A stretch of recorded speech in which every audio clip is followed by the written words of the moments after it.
കർത്താവിൻ്റെ നാമത്തേക്ക് വാഴ്ത്തപ്പെടുമാറാകട്ടെ. മനോഹരവും ധന്യമായി നല്ല സമയത്തിനായി സ്തോത്രം ചെയ്യുന്നു. ബഥേൽ കേരള ചർച്ചിൻ്റെ ഈ സമ്മർ ക്യാമ്പിനോടനുബന്ധിച്ച് എളിവനായി എനിക്ക് ഇവിടെ ആയിരിക്കാൻ കർത്താവ് സഹായിച്ചതോർത്ത് കർത്താവിനെ സ്തോത്രം ചെയ്യുന്നു. അനുഗ്രഹിക്കപ്പെട്ടൊരു ടോപ്പിക്കാണ് നമുക്ക് ഈ ക്യാമ്പിന് ഉള്ളത്. അതിൽ നിന്നാണ് നിങ്ങൾ ഈ ദിവസങ്ങളൊക്കെ എല്ലാ സെക്ഷനിലും കൈകാര്യം ചെയ്യുന്നത് ഞാൻ വിശ്വസിക്കുകയാണ്. അതുകൊണ്ട് അതിൻ്റെ ആമുഖവും അതിൻ്റെ ഒക്കെയുള്ള മീറ്റിങ്ങുകളിൽ ഈ ദിവസങ്ങളിൽ നിങ്ങൾ കേൾക്കുന്നുണ്ട് എന്ന് ഞാൻ വിശ്വസിക്കുകയാണ്.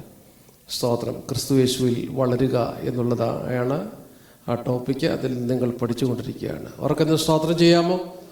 ക്രിസ്തുവിൽ വളരുക വളരെ അനുഗ്രഹിക്കപ്പെട്ട ടോപ്പിക്കാണ്. വേദപുസ്തകത്തിൽ എഫേസ്യ ലേഖനത്തിലും കൊലോസ് ലേഖനത്തിലും എബ്രായ ലേഖനത്തിലും ആധികാരികമായി പറയുന്ന ഒരു ക്രിസ്തുവിൽ വളരുക എന്നുള്ളത്. അതിൽ കൊലോസ് ലേഖനത്തിൽ നിന്നാണ് ഞാൻ നിങ്ങളോട് സംസാരിക്കാൻ താല്പര്യപ്പെടുന്നത്. കൊലോസ് ലേഖനത്തിൽ നിന്നാണ് നിങ്ങളോട് സംസാരിക്കാൻ ഞാൻ ഇന്ന് പകൽ താല്പര്യപ്പെടുന്ന ഭാഗങ്ങൾ. സ്തോത്രം.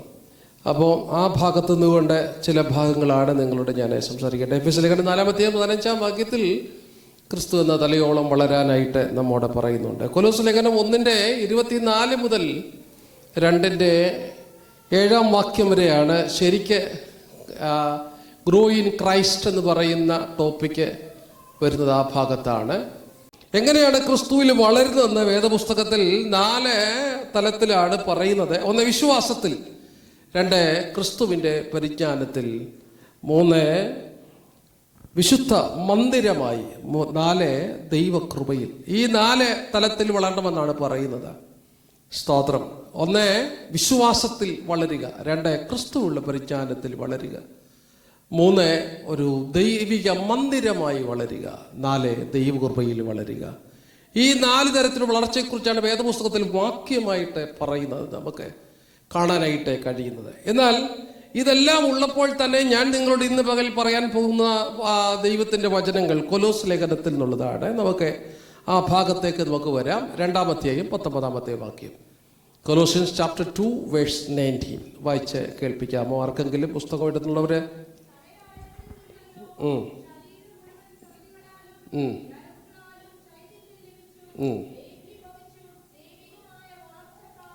നമുക്കെല്ലാം കൂടെ ചേർന്ന് വായിക്കാമോ? ബൈബിൾ നിങ്ങൾക്ക് അറിയുന്ന ഭാഷയിൽ വായിച്ചാൽ മതി. നിങ്ങൾക്ക് അറിയുന്ന ഭാഷയിൽ, സംസാര ഭാഷയിലൊരു വാക്യമാണ് ഇവിടെ ഡിസ്പ്ലേ ഉണ്ട്. തലയായവൾ നിന്നല്ലോ ശരീരം മുഴുവൻ സന്ധികളാലും ഞരമ്പുകളാലും ചൈതന്യം ലഭിച്ചും ഏകീഭവിച്ചും ദൈവികമായ വളർച്ച പ്രാപിക്കും. സ്തോത്രം. ഞാൻ ഈ വാക്യത്തിൻ്റെ കുറച്ച് ആമുഖങ്ങൾ കൊണ്ട് പറയട്ടെ. എന്തായാലും നിങ്ങൾ കുറച്ച് പേര് എന്നോടൊപ്പം കുറച്ച് സമയങ്ങളുണ്ടെന്ന് ഞാൻ വിശ്വസിക്കുകയാണ്. സമയത്തിൻ്റെ ഒക്കെ പരിമിതി ഉണ്ടെങ്കിലും കുറച്ച് നേരം. കൊലോസിയ സഭ ആരംഭിക്കുന്നത് ഫിലോമോന്റെ വീട്ടിലാണ്. എപ്പഫ്രാദിത്തോസ് എന്ന് പറയുന്ന ഉപദേശിയാൽ ആരംഭിച്ച സഭയാണ് കൊലോസ്യ സഭ. കൊലോസ്യ സഭ ആ സമ്പന്നനായ ഫിലോമോന്റെ വീട്ടിൽ ആരംഭിക്കുന്നത് എപ്പഫ്രാദിത്തോസ് ആണെങ്കിലും ഈ ലേഖനം എഴുതിയ കാലത്ത് അവിടുത്തെ പാസ്റ്റർ തീത്തോസ് ആയിരുന്നു മനസ്സിലാക്കാനായിട്ട് പറ്റും. സ്തോത്രം. ആ കാലത്തെ അഗ്രഗണ്യന്മാരായ ഒരു ഫൗണ്ടർ പ്രസിഡന്റും ഒരു സഭാ പാസ്റ്ററും ഉള്ളൊരു കാലഘട്ടത്തിൽ കൊലോസ്യ സഭ വളരെ വേഗം വളരുക. അന്നത്തെ കാലത്ത് സമ്പന്നൻ എന്ന് പറയുമ്പോൾ ധാരാളം അടിമകളുള്ളൊരു കാലഘട്ടം, അടിമത്തമുള്ള കാലഘട്ടം. വേദപഠിതാക്കൾ പറയുന്നത് 1300-ലധികം അടിമകൾ ഫിലോമോന്റെ വീട്ടിൽ ഉണ്ടായിരുന്നെന്നാണ്. അത്രത്തോളം അടിമത്തം ഉണ്ടായിരുന്ന കാലഘട്ടത്തിൽ ആ വീട്ടിൽ ആരംഭിച്ച സഭ വളരെ വേഗം വളരുകയാണ്. നമുക്കറിയാം ഈ ലേഖനം കാരാഗ്രഹ ലേഖനപ്പെട്ട ലേഖനമാണ്. AD 60-നും 63-നും ഇടയിൽ എഴുതിയ ലേഖനമാണ്. പൗലോസിന്റെ പൊതു തടവിന്റെ കാലത്ത് എഴുതിയ ലേഖനം. എഫേസ് ലേഖനം, ഫിലിപ്പി ലേഖനം, കൊലോസ് ലേഖനം, ഫിലോമോന്റെ ലേഖനം. പുതിയ നിയമത്തിൽ വേദശാസ്ത്രപരമായി ക്രിസ്തുശാസ്ത്രമായി പഠിപ്പിക്കുമ്പോൾ ഉൽപ്പത്തി മുതൽ വെളിപ്പാട് വരെ എല്ലാം യേശുവിനെ കുറിച്ച് തന്നെയാണെന്നാണ് ഞാൻ വിശ്വസിക്കുന്നതും പഠിപ്പിക്കുന്നതും നമ്മൾ ചിന്തിക്കുന്നതും. എന്നാൽ പുതിയ നിയമത്തിൽ ക്രിസ്തുശാസ്ത്രപരമായി എഴുതപ്പെട്ട 2 പുസ്തകമുണ്ട്. 1 എബ്രായ ലേഖനവും 2 കൊലോസ് ലേഖനവുമാണ്. അതിനങ്ങനെ പറയാൻ കാരണം ഈ ലേഖനത്തിൽ 4 അധ്യായത്തിൽ 21 പ്രാവശ്യം ക്രിസ്തു ക്രിസ്തു ക്രിസ്തു ക്രിസ്തു എന്ന് ആവർത്തിക്കുന്നുണ്ട്. ഞാൻ നിങ്ങളോട് വിനയത്തോട് അഭ്യർത്ഥിക്കുന്നു, നിങ്ങൾ ഈ ക്യാമ്പ് കഴിഞ്ഞ് വീട്ടിൽ ചെല്ലുമ്പോൾ ഈ 4 അധ്യായം ഒന്ന് എണ്ണണം. 21 പ്രാവശ്യം ആവർത്തിക്കുന്ന പദമാണ് ക്രിസ്തു എന്ന പദം. ക്രിസ്തു എന്ന പദം ആവർത്തിക്കുമ്പോൾ നമുക്ക് മനസ്സിലാക്കാനായിട്ട് കഴിയും അത്രമാത്രം പ്രാധാന്യം ഈ ലേഖനത്തിൽ ക്രിസ്തു എന്ന പദത്തിന് കൊടുത്തിരിക്കുകയാണ്. ഈ ലേഖനം പൗലോസ് പുതുടവിൽ കിടന്നുകൊണ്ട് എഴുതി ഒനോസിമോസിന്റെ കയ്യിലാണ് കൊടുത്തുവിടുന്നത്. ഒനോസിമോസ് എന്ന് പറയുമ്പോൾ നമുക്കറിയാം, പൗലോസിനാൽ ജയിലിൽ വെച്ച് വിശ്വാസത്തിൽ നയിക്കപ്പെട്ട ഫിലോമോന്റെ വീട്ടിലെ അടിമയായിരുന്നു എന്നുള്ളത് ചരിത്രം നമുക്ക് കാണാനായിട്ട് പറ്റും. ഞാൻ അതിലേക്കൊന്നും ഇന്ന് പകൽ പോകാനായിട്ട് താല്പര്യപ്പെടുന്നില്ല. അപ്പോൾ ഒനോസിമോസിന്റെ കയ്യിൽ ഈ കത്തെഴുതി കൊലോസ്യ സഭയ്ക്ക് കൊടുത്തു വിടുകയാണ്. ഈ ലേഖനം എഴുതാനുള്ള പശ്ചാത്തലമാണ് ഈ നമ്മുടെ ടോപ്പിക്കിന്റെ പ്രധാനപ്പെട്ട പശ്ചാത്തലം. ക്രിസ്തുവിൽ വളരുക എന്ന് പറയുമ്പോൾ അതിന്റെ ആവശ്യകത എന്തുകൊണ്ടാണെന്ന് ഈ ലേഖനത്തിന്റെ പശ്ചാത്തലമാണ്. എന്തുകൊണ്ട് ഞാൻ ക്രിസ്തുവിൽ വളരണം, ക്രിസ്തു വളരേണ്ട ആവശ്യകത എന്താണ് എന്ന് ഈ ലേഖനത്തിന്റെ പശ്ചാത്തലമാണ്. ആ കാലത്തെ പ്രബലമായ മതങ്ങൾ, ആ മതത്തിൽ അനേക രക്ഷയിലേക്ക് വരികയാണ്. ഈ കൊലോസ്യ സഭയിലെ ഫിലോമോന്റെ വീട്ടിലെ സഭയിൽ അനേക രക്ഷയിലേക്ക് കടന്നു വന്നു. അനേക രക്ഷയിലേക്ക് കടന്നു വരുമ്പോൾ ഉമ്രാൻ മതത്തിൽ നിന്ന്, ജ്ഞാനമതത്തിൽ നിന്ന്, സ്വതന്ത്രവാദികളിൽ നിന്ന് ഒക്കെ ഉള്ള ആളുകളാണ് രക്ഷയിലേക്ക് വന്നത്. അവർക്ക് വ്യത്യാസമുണ്ട്. ഉമ്രാൻ മതം പറയുന്നു യേശു ദൂതനാണെന്ന് പഠിപ്പിക്കുന്നു. ജ്ഞാനമതം പഠിപ്പിക്കുന്നത് യേശുവിൻ്റെയും ദൈവത്വത്തെ, ആളത്വത്തെ, ദൈവത്തിന്റെ മനുഷ്യാവതാരത്തെ ബുദ്ധി കൊണ്ട് എതിർക്കുന്നവരാണ്. ഇനി സ്വതന്ത്രവാദികൾ എന്ന് പറയുമ്പോൾ തിന്നുക, കുടിക്കുക, ആനന്ദിക്കുക, നാളെ ചാകുമല്ലോ, ഒറ്റ ആയുസേ ഉള്ളൂ, എന്തെങ്കിലുമൊക്കെ കഴിച്ച് ഇവിടെ ജീവിച്ച് ഇവിടെ സ്വർഗം അല്ലെങ്കിൽ പിന്നെ എവിടെയാണ് സ്വർഗം എന്ന് ചിന്തിക്കുന്ന കുറെ ആളുകൾ. ഇങ്ങനെയുള്ളവരൊക്കെ ഈ സഭയിലേക്ക് രക്ഷിക്കപ്പെട്ടു വരികയാണ്. ഇങ്ങനെയുള്ളവരൊക്കെ ഈ സഭയിലേക്ക് രക്ഷിക്കപ്പെട്ടു വന്നപ്പോൾ അവർക്ക് പാട്ട് ഭയങ്കര ഇഷ്ടമാണ്. താളമേളങ്ങളോടുകൂടി അവർ കൈയടിച്ച് നൃത്തം ചെയ്ത് ദൈവത്തെ ആരാധിക്കും. നമ്മളെ ഇന്നത്തെ പോലുള്ള ആരാധനകളൊന്നുമല്ല, നല്ല ആരാധന ഉണ്ടായിരുന്നു. പിന്നെ ഫെലോഷിപ്പ് അവർക്ക് ഭയങ്കര ഇഷ്ടമാണ്. ഫെലോഷിപ്പ് എന്ന് പറയുമ്പോൾ ആഹാരം കഴിക്കുന്ന ഫെലോഷിപ്പ് ഭയങ്കര ഇഷ്ടമാണ്. ആഹാരം കഴിക്കുന്ന നമുക്കും ആഹാരം കഴിക്കുന്ന ഫെലോഷിപ്പ് ഇഷ്ടമല്ലേ? മിണ്ടുന്നില്ല. നല്ല നല്ല ആഹാരം നമുക്കറിയാം. ഗൾഫിൽ നിന്നൊക്കെ ഇവിടെ മൂവ് ചെയ്തവരുണ്ട്. ഗൾഫിൽ വന്നവർക്ക് KFC ഒക്കെ ഉള്ള ആരാധന നമുക്ക് ഭയങ്കര സന്തോഷമാണ് അല്ലേ? ഇന്ന് KFC ഉണ്ടെന്ന് പറഞ്ഞ് നമ്മൾ ആരാധനയ്ക്ക് നമ്മൾ തീർച്ചയായിട്ടും ഉണ്ടാകും. സ്തോത്രം. ഇവിടുത്തെ ആൾക്കാർ പറയുന്നത് കേട്ടു, ഇവിടുത്തെ KFC കഴിക്കരുത് പറയുന്നത് കേട്ടു. ദയവായി കഴിക്കരുത്. സ്തോത്രം. ഹല്ലേലൂയ എന്ന് പറയുന്നത് കേട്ടു. സ്തോത്രം. ഹല്ലേലൂയ. എന്നതുപോലെ ഫെലോഷിപ്പ് ആ കാലത്ത് ഈ കൊലോസ് സഭയുടെ, നമ്മൾ ഈ കാനഡയിലെ പശ്ചാത്തലത്തിൽ കൊലോസ് സഭ എന്ന് കൊലോസ് ലേഖനത്തിൽ പഠിക്കുന്നതാണ് ഏറ്റവും നല്ലത്. അതുകൊണ്ടാണ് ഞാൻ അതിലേക്ക് പോയത് കേട്ടോ. അല്ലെങ്കിൽ എഫീസ് ലേഖനത്തിൽ പഠിക്കാമായിരുന്നു. ഈ കൊലോസിയ ലേഖനം എഴുതാനുള്ള എന്തുകൊണ്ട് ക്രിസ്തുവിൽ വളരണം, അല്ലെങ്കിൽ എന്തുകൊണ്ട് യേശുവിൽ വളരണം, അതിന്റെ പശ്ചാത്തലമാണ് ഈ കൊലോസ് ലേഖനത്തിന്റെ പശ്ചാത്തലം. അത് കാരണം അവർക്ക് രണ്ട് കാര്യം വളരെ ഇഷ്ടമാണ്. ഒന്ന്, അവർക്ക് നല്ല പാട്ടുകൾ ഭയങ്കര ഇഷ്ടമാണ്. എല്ലാവരും പാട്ടുകാരായിരുന്നു. അപ്പം രണ്ട് കാര്യം കൊലോസ് സഭയ്ക്ക്, ആ 10 ദുരുപദേശമുണ്ട്, പക്ഷെ 2 കാര്യം ഹൈലൈറ്റ് ചെയ്യുന്നു. ഒന്ന്, അവർക്ക് ഭയങ്കര ഇഷ്ടമാണ് പാട്ട്. ഭയങ്കര ഇഷ്ടമാണ്. ആ കാലത്തെ സംവിധാനത്തിൽ അവർ വന്നുകൂടി താളമേളങ്ങളിൽ പാടുമായിരുന്നു, നൃത്തം ചെയ്ത് പാടുമായിരുന്നു. അതിലെല്ലാവരും പാട്ടുകാരായിരുന്നു. കൊലോസ് സഭയുടെ പശ്ചാത്തലത്തിൽ പറയുന്നത് അവർ എല്ലാവർക്കും പാടാൻ ഭയങ്കര ഇഷ്ടമാണ്. 3 പേര് കൂടിയ പാട്ടാ, 4 പേര് കൂടിയ പാട്ടാ, 5 പേര് കൂടിയ പാട്ടാ. പാട്ടാണ് അവർക്ക് പ്രധാനം. അല്ല, ഞാനൊരു പാട്ടുകാരനായിട്ടെന്ന് പറഞ്ഞേ, പാട്ടാണ് അവർക്ക് പ്രധാനം. 2, അവർക്ക് പ്രധാനം എന്ന് പറഞ്ഞാൽ ഫെലോഷിപ്പാണ്. എന്നാ ഫെലോഷിപ്പ് എന്നറിയാമോ? തിന്നുക, കുടിക്കുക, ആനന്ദിക്കുക, നാളെ എങ്ങനെങ്കിലും പാരമ്പര്യാവാൻ കാത്തിരിക്കുക. കാരണം ഡൈനിങ് ഹാളിൽ ഫുഡ് കിട്ടത്തില്ല. സ്തോത്രം. അത് നല്ല ഫുഡൊക്കെ കിട്ടും. സ്തോത്രം. നല്ല ഫുഡ് ഒക്കെ കിട്ടുന്ന സംവിധാനം ആണെങ്കിൽ ഫെലോഷിപ്പ് അവർക്ക് ഭയങ്കര ഇഷ്ടമായിരുന്നു. സ്തോത്രം. അതിനവരെ സ്പെഷ്യലൈസ് ചെയ്ത എന്താ അറിയാമോ? എല്ലാ ദിവസവും ആഘോഷമാണ്. ഡേയ്സ് ഈ ലേഖനത്തിലുണ്ട്, വായിക്കണം കേട്ടോ. വാവ്, ശബത്ത്, നാളുകൾ, പെരുന്നാളുകൾ അവരെ ഇങ്ങനെയുള്ള ഫെലോഷിപ്പിനായി ഉപയോഗിച്ചു. Today mother's day, we are get together day.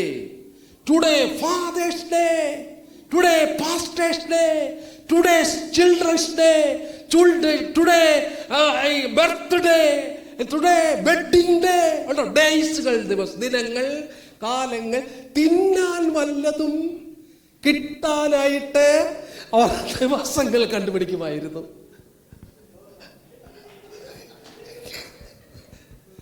ആശാറേ, സ്തോത്രം, ഗ്ലോറി. അപ്പോൾ ഈ കൊലോസ് ലേഖനത്തിൽ നമ്മൾ പഠിക്കുന്നതല്ലേ ഏറ്റവും നല്ലത്? മിണ്ടുന്നില്ല. എഫേസ് ലേഖനം ഇവിടെ ഉണ്ട്, എബ്രായ ലേഖനം ഇവിടെ ഉണ്ട്, നമുക്ക് പഠിക്കാം.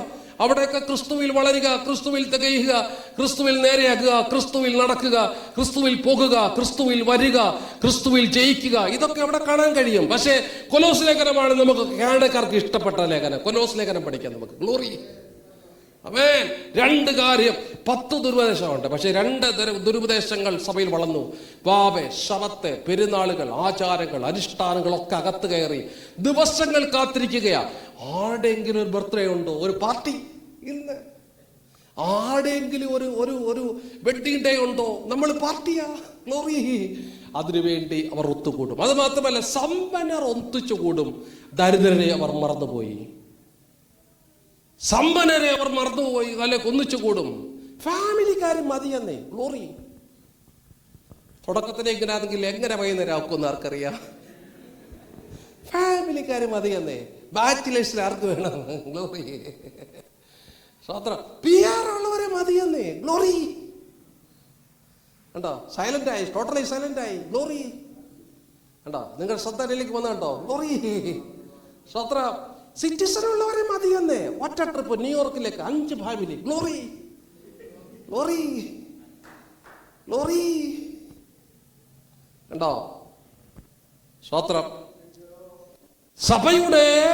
സഭയ്ക്ക് വളരെ ഇഷ്ടമാണ്, ആരാധന ഇഷ്ടമാണ്, ഫെലോഷിപ്പ് ഇഷ്ടമാണ്. Worship and fellowship. എത്ര നല്ല വാക്കാ, എത്ര നല്ല വാക്കാ അല്ലേ കോശി പാസ്റ്റേ? എത്ര നല്ല വാക്കാ. Worship and fellowship. അതിന് നമ്മൾ ഉപയോഗിക്കുന്നതിന് വേണ്ടിയാ. ഗിറ്റാറുമായി കുത്തിരുന്ന് പാട്ട് പാടുക, വല്ലതും കഴിക്കുക. ഗിറ്റാറുമായി കുത്തിരുന്ന് പാട്ട് പാടുക, വല്ലതും കഴിക്കുക. Glory to God, glory to God. Let us sing. വർഷിപ്പാണ്. ഈറ്റ് ചെയ്യുക, വർഷിപ്പ് ചെയ്യുക. ഈറ്റ് ചെയ്യുക, വർഷിപ്പ് ചെയ്യുക. നല്ല 2 പദമാണ്, വർഷിപ്പ് ആൻഡ് ഫെലോഷിപ്പ്. അവൻ 10 ദുരുപദേശ സഭയ്ക്കകത്ത് 10 ദുരുപദേശങ്ങൾ. അവരാഹാത്തതിലൊക്കെ അവരെ പിടിക്കപ്പെട്ടു. എപ്പഫ്രാദിത്തോസ് എന്ന് പറയുന്ന മഹാനായൊരു മനുഷ്യനാണ്. അദ്ദേഹമാണ് ഫൗണ്ടർ പ്രസിഡന്റ്. തീത്തോസാണ് ഉപദേശി. അദ്ദേഹത്തെ പോലൊരു പാസ്റ്ററെ ഇക്കാലത്തും കിട്ടാൻ പ്രയാസമാണ്. മിടുക്കനായൊരു പാസ്റ്റർ. അദ്ദേഹം അവർ തിരുത്താൻ നോക്കി. ക്രിസ്തുവിൽ നിന്ന് സഭയാകുന്നു, യേശുവിൽ നിന്ന് സഭയാകുന്നു. പാട്ടുണ്ട്, ആരാധനയുണ്ട്, കയ്യടിയുണ്ട്, ബഹളമുണ്ട്. പക്ഷെ ക്രിസ്തുവിൽ നിന്ന് സഭയാകുന്നു, യേശുവിൽ നിന്ന് സഭയാകുന്നു, കർത്താവിൽ നിന്ന് സഭയാകുന്നു, യേശുവിൽ നിന്ന് സഭയാകുന്നു. അപ്പോൾ പൗലോസിനെ കാണാൻ അവർ ജയിലിലേക്ക് പോകുകയാണ്. എപ്പഫ്രാദിത്തോസും തീത്തോസും പൗലോസിനെ കാണാൻ റോമിൽ ജയിലിൽ ചെന്നു. പൗലോസിനെ കണ്ടു, കാര്യം പറഞ്ഞു. സഭ നല്ല സഭയാ, പക്ഷേ സഭ യേശുവിൽ അകന്നു. ഒനോസിമോസിന്റെ കയ്യിൽ കത്ത് കൊടുത്ത് തിരിച്ചു വിടുകയാണ്. അതുകൊണ്ടാണ് ഈ 4 അധ്യായത്തിൽ 21 പ്രാവശ്യം ആവർത്തിക്കുന്നു ക്രിസ്തുവിനെ കുറിച്ചുള്ള പദം. ക്രിസ്തു അവരുടെ മണ്ടയ്ക്ക് കയറാൻ, അവരുടെ തലയ്ക്കകത്ത് കയറാൻ അവരോട് പറയുക. ക്രിസ്തു നിങ്ങളുടെ അകത്തേക്ക് വരണം, ക്രിസ്തു നിങ്ങളെ നയിക്കണം, ക്രിസ്തു നിങ്ങളെ നടത്തണം, ക്രിസ്തുവിനെ മുമ്പിൽ നിൽക്കണം, ക്രിസ്തുവിനെ എല്ലാ വശങ്ങളിൽ നിർത്തണം. ക്രിസ്തു ഇല്ലാത്ത ഒന്നും നിങ്ങൾക്ക് വേണ്ട. ഇന്ന് രാവിലെ ഈ സമ്മർ ക്യാമ്പിൽ നമുക്ക് പറയാൻ പറ്റുന്നൊരു പദം അതാകണം. യേശു ഇല്ലാത്ത ഒന്നും നമുക്ക് വേണ്ട. യേശു ഉള്ളതാകണം നമ്മുടെ പാട്ട്, യേശു ഉള്ളതാകണം നമ്മുടെ ആരാധന, യേശു ഉള്ളതാകണം നമ്മുടെ ജീവിതം, യേശു ഉള്ളതാകണം നമ്മുടെ ജീവിതത്തിന്റെ എല്ലാ മേഖലകളിലും. കർത്താവില്ലാത്ത ഒന്നും എനിക്ക് വേണ്ട എന്ന് പറയാൻ ഇന്ന് പകൽ എത്ര പേർ തയ്യാറാകും? ഓ റീമാന ശാന്തലറകതന. എന്റെ ക്ലാസ് ഒന്നും നടന്നില്ലെങ്കിലും ഇന്ന് രാവിലെ അകത്തളങ്ങളിൽ ആത്മബന്ധത്തിലെന്ന് പറഞ്ഞേ, ഞങ്ങളുടെ പിതാക്കന്മാർ ദൈവത്തെ സേവിച്ചവരാ, ഞങ്ങളുടെ പിതാക്കന്മാർ യേശുവിനെ ആരാധിച്ചവരാ, ഞങ്ങളുടെ പിതാക്കന്മാർ കർത്താവിനെ സ്നേഹിച്ചവരാ. അവരുടെ പിന്മുറക്കാരെ ഞങ്ങൾ, അവരുടെ തലമുറയെ ഞങ്ങൾ യേശുവിനെ ആരാധിക്കട്ടെ.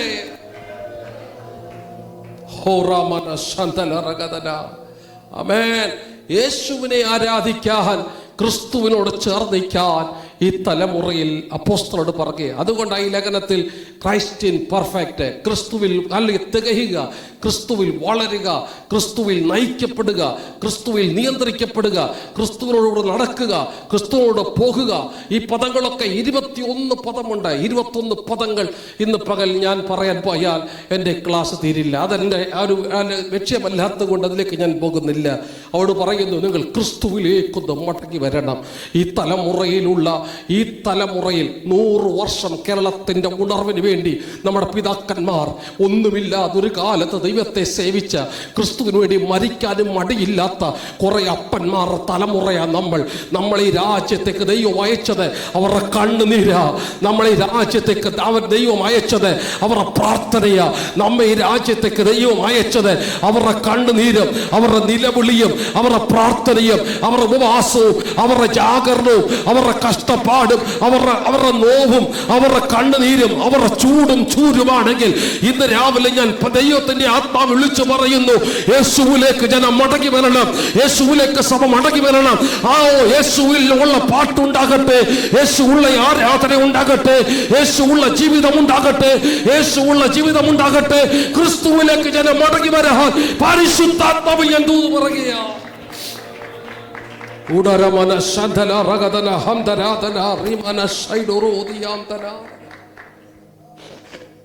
യേശു പറഞ്ഞു, എന്നെ പിരിഞ്ഞ് നിങ്ങൾക്കൊന്നും ചെയ്യാൻ കഴിയില്ല. കർത്താവ് പറഞ്ഞു, എന്നെ പിരിഞ്ഞ് നിങ്ങൾക്കൊന്നും ചെയ്യാൻ കഴിയില്ല. ഇന്ന് രാവിലെ എൻ്റെ സന്ദേശത്തിലേക്ക് ഈ ക്ലാസ്സിലേക്ക് പോകുമ്പോൾ കർത്താവില്ലാതെ നമുക്ക് ഈ ഭൂമിയിൽ ഈ ലോകത്തിൽ ഒന്നും ചെയ്യാൻ കഴിയില്ല. നിങ്ങൾ എന്നിലും ഞാൻ നിങ്ങളിലും വസിച്ചാൽ അധികം ഫലമുണ്ടാകും. കർത്താവ് അതിന് പറയുന്നത്, ഞാൻ മുന്തിരിവള്ളിയും അല്ലെങ്കിൽ നിങ്ങൾ കൊമ്പുകളുമാകുന്നു. സ്തോത്രം. കർത്താവ് അതിന് പറയുന്നത്, കൊമ്പുകൾക്ക് മുന്തിരിവള്ളിയിൽ വസിച്ചിട്ടല്ലാതെ തനിയെ ഒന്നും ചെയ്യാൻ കഴിയില്ല. അതിന് കർത്താവ് എടുത്തു പറയുന്നു, അല്ലെങ്കിൽ നമ്മൾ യാഥാസ്ഥിക കൊമ്പുകളല്ല. യാഥാസ്ഥിക കൊമ്പുകൾ മുന്തിരിവള്ളിയിൽ നിന്ന് പുറത്തേക്ക് വരുന്നതാണ്. അതാണ് യഹൂദൻ. നമ്മളെ ദൈവം ചേർത്തൊട്ടിച്ച കൊമ്പുകളാണ്. എവിടോ കിടന്നൊരു കൊമ്പിനെ എടുത്തു കൊണ്ടുവന്ന് മുന്തിരിവള്ളിയോട് ചേർത്തൊട്ടിച്ചിട്ട് പറയുക, നിങ്ങൾ എന്നിലും ഞാൻ നിങ്ങളിലും വസിച്ചാൽ അധികം ഫലമുണ്ടാകും. യാഥാസ്ഥിക കൊമ്പുകളെ ഓർക്കാതെ പോയെങ്കിൽ നമ്മയും ദൈവം ഓർക്കാതെ പോകും. ഈ രാവിലെ ക്ലാസ്സിലേക്ക് കയറുമ്പോൾ ഞാൻ ആത്മാവിൽ ഒരു ദൂത് പറയാം, ദൈവത്തിന്റെ പൈതലെ, ക്രിസ്തുവിനോട് ചേർന്ന് നിൽക്കാൻ ഈ തലമുറയിൽ എത്ര പേർ തയ്യാറാകും? കരകൊളുത്തുകർത്താവിനെ സ്തോത്രം ചെയ്യാമോ? ഹല്ലേലൂയ.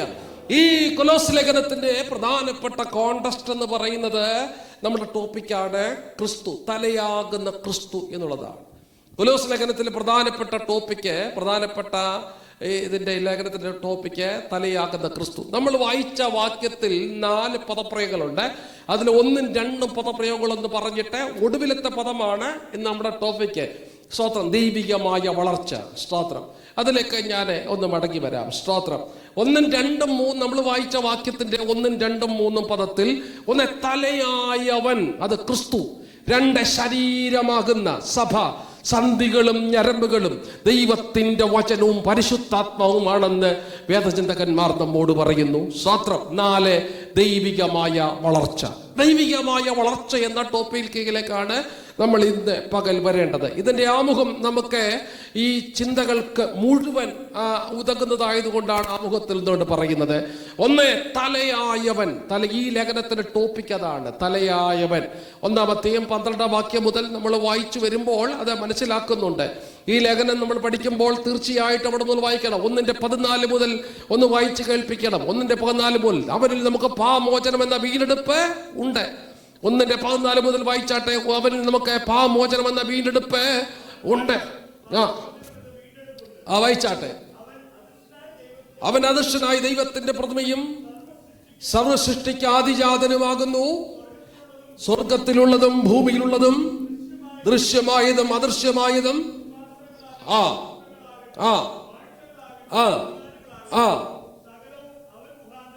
സകലവും അവൻ ക്രിസ്തു മുഖാന്തരം സൃഷ്ടിക്കപ്പെട്ടിരിക്കുന്നു. അടുത്തത്, അവൻ സർവത്തിനും മുമ്പേ, ക്രിസ്തു സർവത്തിനും മുമ്പേ ഉള്ളവൻ. അവൻ സർവത്തിനും, ക്രിസ്തു സകലത്തിനും ആധാരമായിരിക്കുന്നു. അവൻ സഭയെന്ന സഭയെന്ന ശരീരമാകുന്ന സഭയെന്ന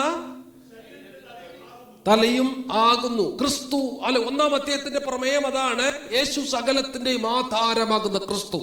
യേശു സകലത്തിന്റെയും സൃഷ്ടിതാവാകുന്ന ക്രിസ്തു. യേശു ഇല്ലാതൊന്നും ഉളവായിട്ടില്ല. ഇന്ന് പകൽ ആ 3-4 പദങ്ങൾ നമ്മൾ ഇവിടുന്ന് കാണാതെ പഠിക്കണം. യേശു സകലത്തിന്റെയും സൃഷ്ടിതാവായ ദൈവമാണ്. ആമേൻ. എന്തുകൊണ്ടാണ് നാം യേശുവിനെ ആരാധിക്കുന്നത്? എന്തുകൊണ്ടാണ് യേശുവിനെ ഹൃദയം കൊടുത്തത്? എന്തിനുകൊണ്ടാണ് യേശുവിൽ വളരേണ്ടത്? എന്തുകൊണ്ടാണ് യേശുവിൽ ജീവിക്കേണ്ടത്? എന്തുകൊണ്ടാണ് യേശുവിൽ നിൽക്കേണ്ടതിന്റെ ആവശ്യകത? യേശു സകലത്തിന്റെയും സൃഷ്ടിതാവായതുകൊണ്ടാണ്. ആമേൻ. നാം മുഷ്ടിയുദ്ധം ചെയ്യുന്നവരല്ല, നാം മഹിമ കണ്ട സാക്ഷികളാ. കാരണം കാലം കണ്ട, ചരിത്രം കണ്ട, ലോകം കണ്ട ലോകരക്ഷകനും ഏകരക്ഷകനും ദൈവമായി എന്ന് നാം വിശ്വസിക്കുന്നത്. അതിനേക്കാൾ ഉപരി യേശു സകലത്തിന്റെയും സൃഷ്ടിതാവായ ദൈവമാണ്. ആമേൻ. ഈ അണ്ഡഘടാക പ്രപഞ്ച സംവിധാനത്തെ മുഴുവൻ ഉണ്ടാക്കിയ ഒരേ ഒരു ദൈവം നാം ആരാധിക്കുന്ന യേശുവാ. അത് ഉറപ്പാക്കിയിട്ട് ഇവിടുന്ന് പോകാവൂ. അത് പല ദൈവങ്ങളുടെ കൂട്ടത്തിൽ ദൈവമല്ല യേശു. ഒരേ ഒരു ദൈവം, ഈ അണ്ഡഘടാക പ്രപഞ്ചത്തെ മുഴുവൻ ഉണ്ടാക്കിയ ഒരേ ഒരു ദൈവം. ആമേൻ. കണ്ണുകൊണ്ട് കാണുന്നതും കണ്ടുകൊണ്ട് കാണപ്പെടാത്തതും ഒരു ശാസ്ത്രത്തിന്റെയും കണ്ണിൽപ്പെടാത്ത കോടി കോടി നക്ഷത്ര വ്യൂഹങ്ങള് ഈ അന്തരീക്ഷത്തിൽ അല്ലെങ്കിൽ വിരാജിച്ചു വെച്ചിരിക്കുന്ന ഒരു ദൈവമുണ്ട്.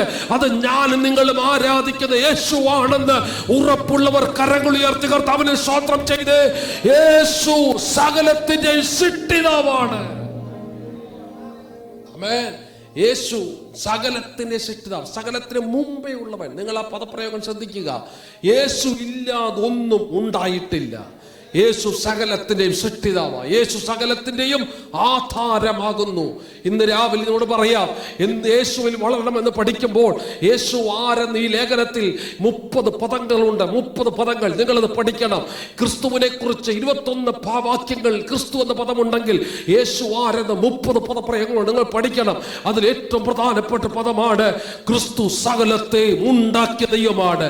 ഇതൊരു സെമിനാർ ആണെങ്കിലും ഇതൊരു ക്യാമ്പ് ആണെങ്കിലും ഞാൻ നിങ്ങളോട് വിനയത്തോട് പറയട്ടെ, നിങ്ങളുടെ മുമ്പിൽ ചില വഴികൾ അടഞ്ഞു പോയിട്ടുണ്ടോ? നിങ്ങൾ ചില പ്രശ്നങ്ങളിൽ അകപ്പെട്ടു പോയിട്ടുണ്ടോ?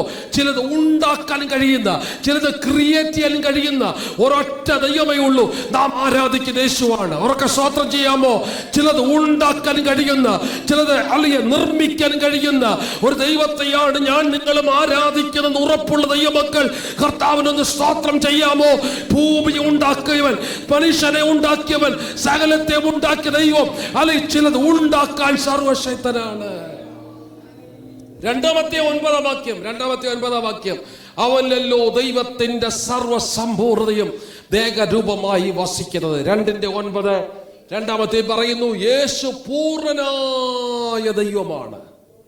1 പറയുന്നു യേശു സകലത്തിന്റെയും സൃഷ്ടിതാവാണ്. 2 പറയുന്നു യേശു പൂർണ്ണനായ ദൈവമാണ്. ആമേൻ.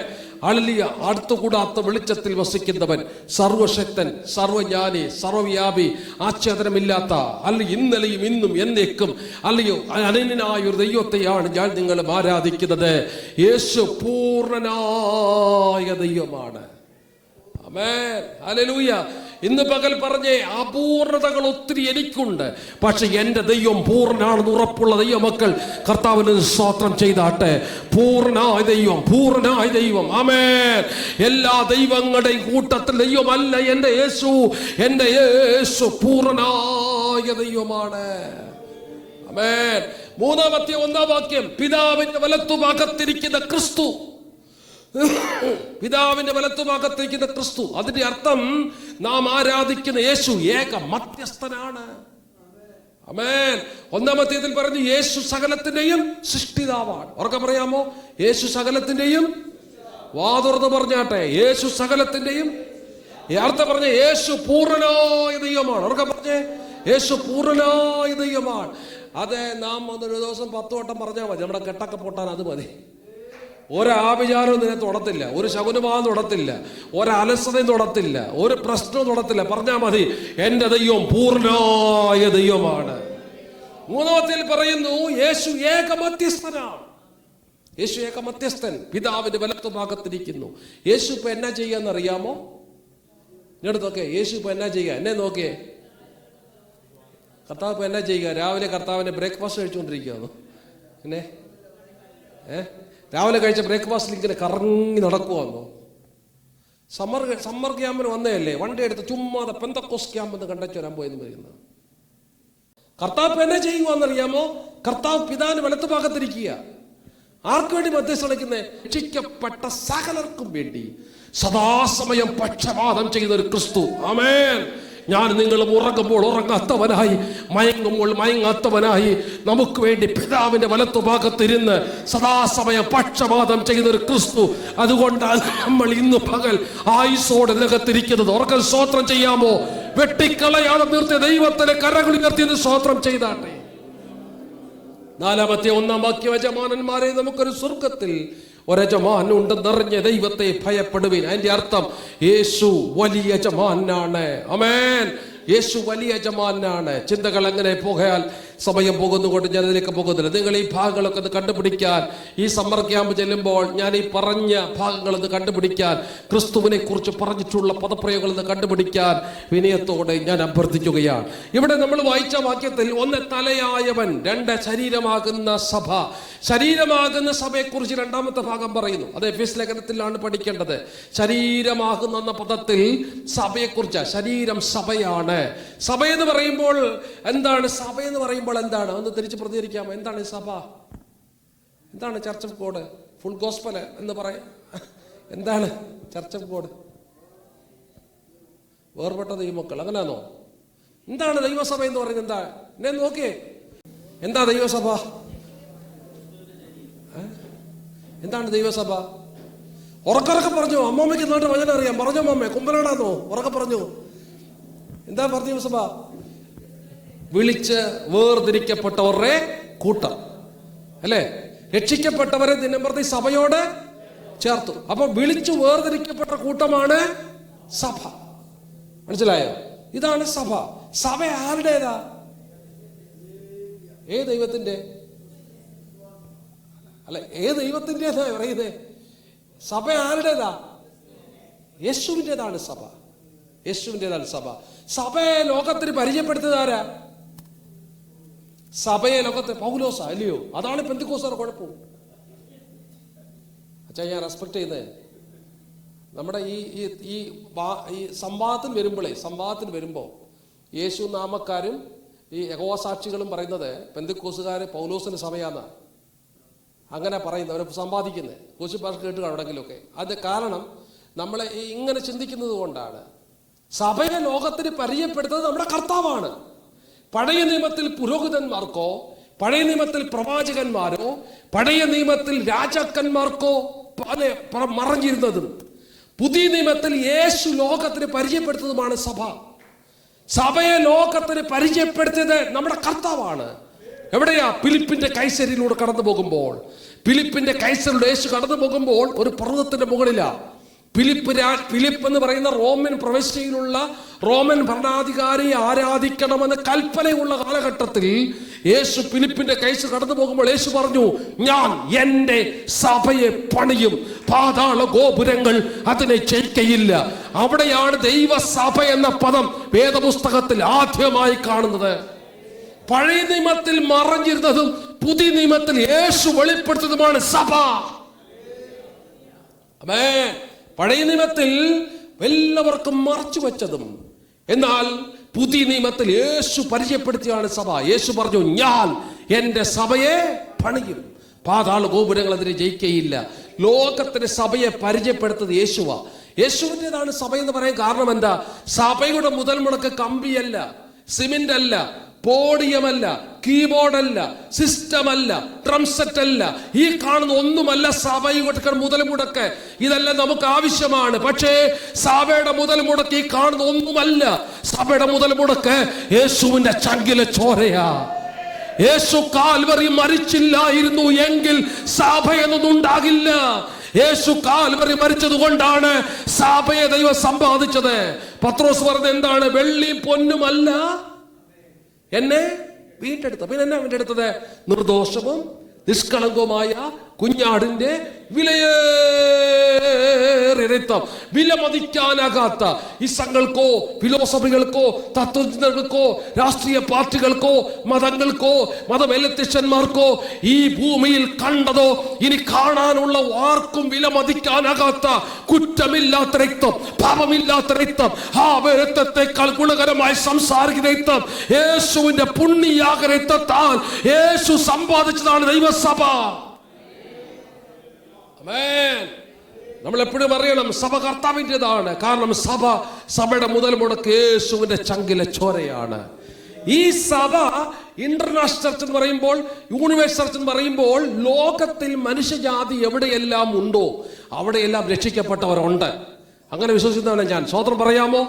മംഗോളിയൻ എന്നോ സുഡാനി എന്നോ മലയാളി എന്നോ നോർത്ത് ഈസ്റ്റ് എന്നോ ഇനി തമിഴിനെന്നോ ആന്ധ്രക്കാരനെന്നോ മലയാളി എന്നോ കറുത്തവനെന്നോ വെളുത്തവനെന്നോ സ്ത്രീ എന്നോ പുരുഷനെന്നോ വ്യത്യാസമില്ലാതെ എവിടെയെല്ലാം മനുഷ്യനുണ്ടോ അവിടെയെല്ലാം രക്ഷിക്കപ്പെട്ടവരുണ്ട്.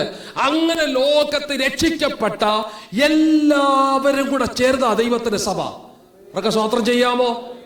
വേണ്ടതില്ല. ആ കാഴ്ചപ്പാടിലേക്ക് നമ്മൾ വരണം. മനസ്സിലായോ? യേശു മധ്യാകാശത്തിൽ വരുമ്പോൾ, കാഹളം ധ്വനിക്കുമ്പോൾ ലോകത്തിന്റെ എല്ലാ വൻകരയിൽ നിന്നും ദൈവസഭ പറന്നുയരും. അതാണ് പ്രത്യാശ. കർത്താവിന് സ്തോത്രം ചെയ്യാമോ?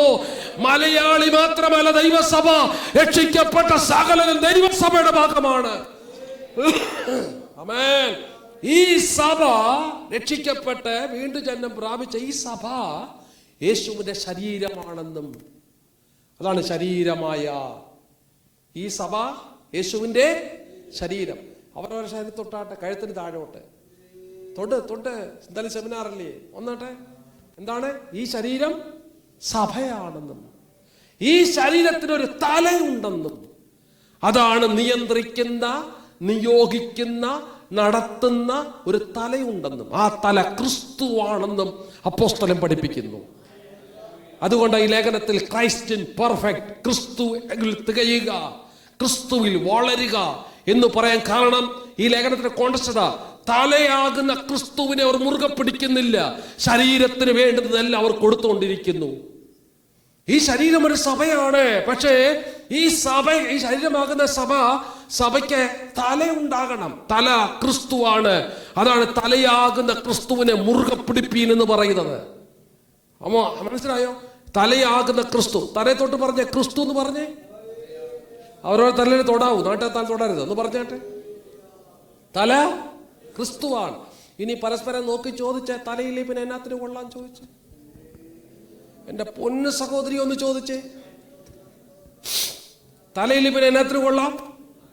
പാട്ടുണ്ട്, നേരത്തെ പറഞ്ഞ പോലെ പ്രൈസ് ആൻഡ് വർഷിപ്പ് ഉണ്ട്, ഈറ്റിംഗ് ഉണ്ട്, എല്ലാം ഉണ്ട്. പാട്ടുണ്ട്, കയ്യടിയുണ്ട്, ബഹളമുണ്ട്, താളമേളമുണ്ട്, വർഷിപ്പ് ആൻഡ് ഫെലോഷിപ്പ് ഉണ്ട്, എല്ലാ ഡേയ്സും ഉണ്ട്, ആഘോഷങ്ങളുണ്ട്, എല്ലാം യേശുവിന്റെ പേരില്ല. പക്ഷേ തലയിൽ പിന്നെ എന്നാത്തിന് കൊള്ളാം? ഒന്ന് ശ്വാസം വിട്ട് പറ. അമ്മാമ എപ്പോഴും ആലോചിച്ചു, തലയിൽ പിന്നെ എന്നാത്തിന് കൊള്ളാം? കീബോർഡുകാരാ, തലയിൽ പിന്നെ എന്നാത്തിന് കൊള്ളാം? മനസ്സിലായോ?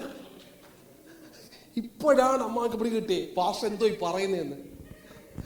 ദീർഘശ്വാസം വിട്ടു. മനസ്സിലായോ? തലയില്ലേ പിന്നെ എന്നാത്തിന് കൊള്ളാം? മനസ്സിലായോ? കുന്നകൊള്ളക്കാരാ, ക്രൈസ്തലോ, തലയിൽ പിന്നെ എല്ലാത്തിനും കൊള്ളാം? എല്ലാത്തിനും കൊള്ളാമോ? തലയില്ലാത്ത ഈ ശരീരത്തെ നമ്മൾ എന്നാ വിളിക്കുന്നേ? Dead body. പരസ്പരം വിളിക്കരുത് കേട്ടോ, അട്ടി കിട്ടും. തലയില്ലാത്ത ഈ ശരീരത്തെ നമ്മൾ എന്നാ വിളിക്കുന്നേ? Dead body. മനസ്സിലായോ? ഇന്നത്തെ പെന്തക്കോസ്ത് സഭയെ കണ്ടുകൊണ്ട് ദൈവം പറയുന്ന പദമാണത്. ക്രിസ്തുവിൽ നേരം അകന്നുപോയി, പ്രാർത്ഥനയിൽ നകന്നുപോയി, ആരാധന നകന്നുപോയി, ദൈവസ്നേഹത്തിൽ നകന്നുപോയി. കർത്താവില്ല, ക്രിസ്തുവില്ല, തലയില്ല. ഓടിക്കാത്ത് കിടന്ന് ബഹളം കാണിക്കുകയാ. ഈ തലയുള്ളവരാകണം, ക്രിസ്തു ഉള്ളവരാകണം. ക്രിസ്തുവിലേക്ക് ജനം മടങ്ങി വരണം. തലയാണ് നിയന്ത്രിക്കുന്നത്. നിയന്ത്രണം ആർക്കാ? കൈ അനങ്ങണമെങ്കിൽ തല സമ്മതിക്കണം, കാലനങ്ങണമെങ്കിൽ തല സമ്മതിക്കണം. സ്വത്രം. നമ്മുടെ കണ്ണ് തുറക്കണമെങ്കിൽ തല സമ്മതിക്കണം, നമ്മൾ സംസാരിക്കണമെങ്കിൽ തല സമ്മതിക്കണം. നമ്മൾ എന്തെങ്കിലും ചെയ്യണമെങ്കിൽ തല സമ്മതിക്കണം. സഭ ചലിക്കണമെങ്കിൽ ക്രിസ്തു സമ്മതിക്കണം. ആ ഒരു തലത്തിലേക്ക് വളരുന്നതിനാ അല്ലെങ്കിൽ ഗ്രോ ഇൻ ക്രൈസ്റ്റ് എന്ന് പറയുന്നത്. ക്രിസ്തുവിന്റെ അനുവാദത്തോടു കൂടി സഭ ചലിക്കുന്ന തലത്തെയാണ് ഗ്രോ ഇൻ ക്രൈസ്റ്റ് എന്ന് പറയുന്നത്. മനസ്സിലാകുന്നുണ്ടോ? അവിടെ എത്തുമ്പോൾ സഭയുടെ വളർച്ച പൂർത്തീകരിക്കപ്പെടും. മനസ്സിലായോ? അല്ല, ഗ്രോ ഇൻ ക്രൈസ്റ്റിന്റെ അതിന്റെ പൂർണ്ണ അവസ്ഥയാണ് തല നിയന്ത്രിക്കപ്പെടുന്ന ഒരു ശരീരമാകുക. മനസ്സിലായോ? രക്ഷിക്കപ്പെടുന്ന ഒരു ദിനംപ്രതി സഭയോട് ചേർത്തു. ആ സഭ ശരീരത്തിന്റെ അവയവങ്ങളാണ്. അത് കൈയും കാലും കൈയും ഒക്കെ രക്ഷിക്കപ്പെടുന്ന നമ്മരൊക്കെ ഈ ശരീരത്തിന്റെ ഭാഗമാണ്. അങ്ങനെ വരുമ്പോൾ തലയാകുന്ന ക്രിസ്തുവിനാൽ നിയന്ത്രിക്കപ്പെടുന്ന ഒരു സഭയിലേക്ക് നമ്മൾ വരുമ്പോൾ, അതിനാണ് പുതിയ നിയമത്തിൽ ആത്മാവിനാൽ നിയന്ത്രിക്കപ്പെടുന്നവൻ ആത്മീയനാകുന്നു, ജഡത്താൽ നിയന്ത്രിക്കപ്പെടുന്നവൻ ജഡികനാകുന്നു. തൃത്വത്തിൽ ഒരുവനാ പരിശുദ്ധാത്മാവ്. സ്വോത്രം ചെയ്യാമോ? തൃത്വത്തിൽ മൂന്നാമനല്ല, തൃത്വത്തിൽ ഒരുവനാ പരിശുദ്ധാത്മാവ്. അങ്ങനെയെങ്കിൽ ദൈവം പറയുമ്പോൾ കൈ ചലിക്കണം, ദൈവം പറയുമ്പോൾ കണ്ണ് ചലിക്കണം, ദൈവം പറയുമ്പോൾ കാലുകൾ ചലിക്കണം, ദൈവം പറയുമ്പോൾ അവയവങ്ങൾ ചലിക്കണം.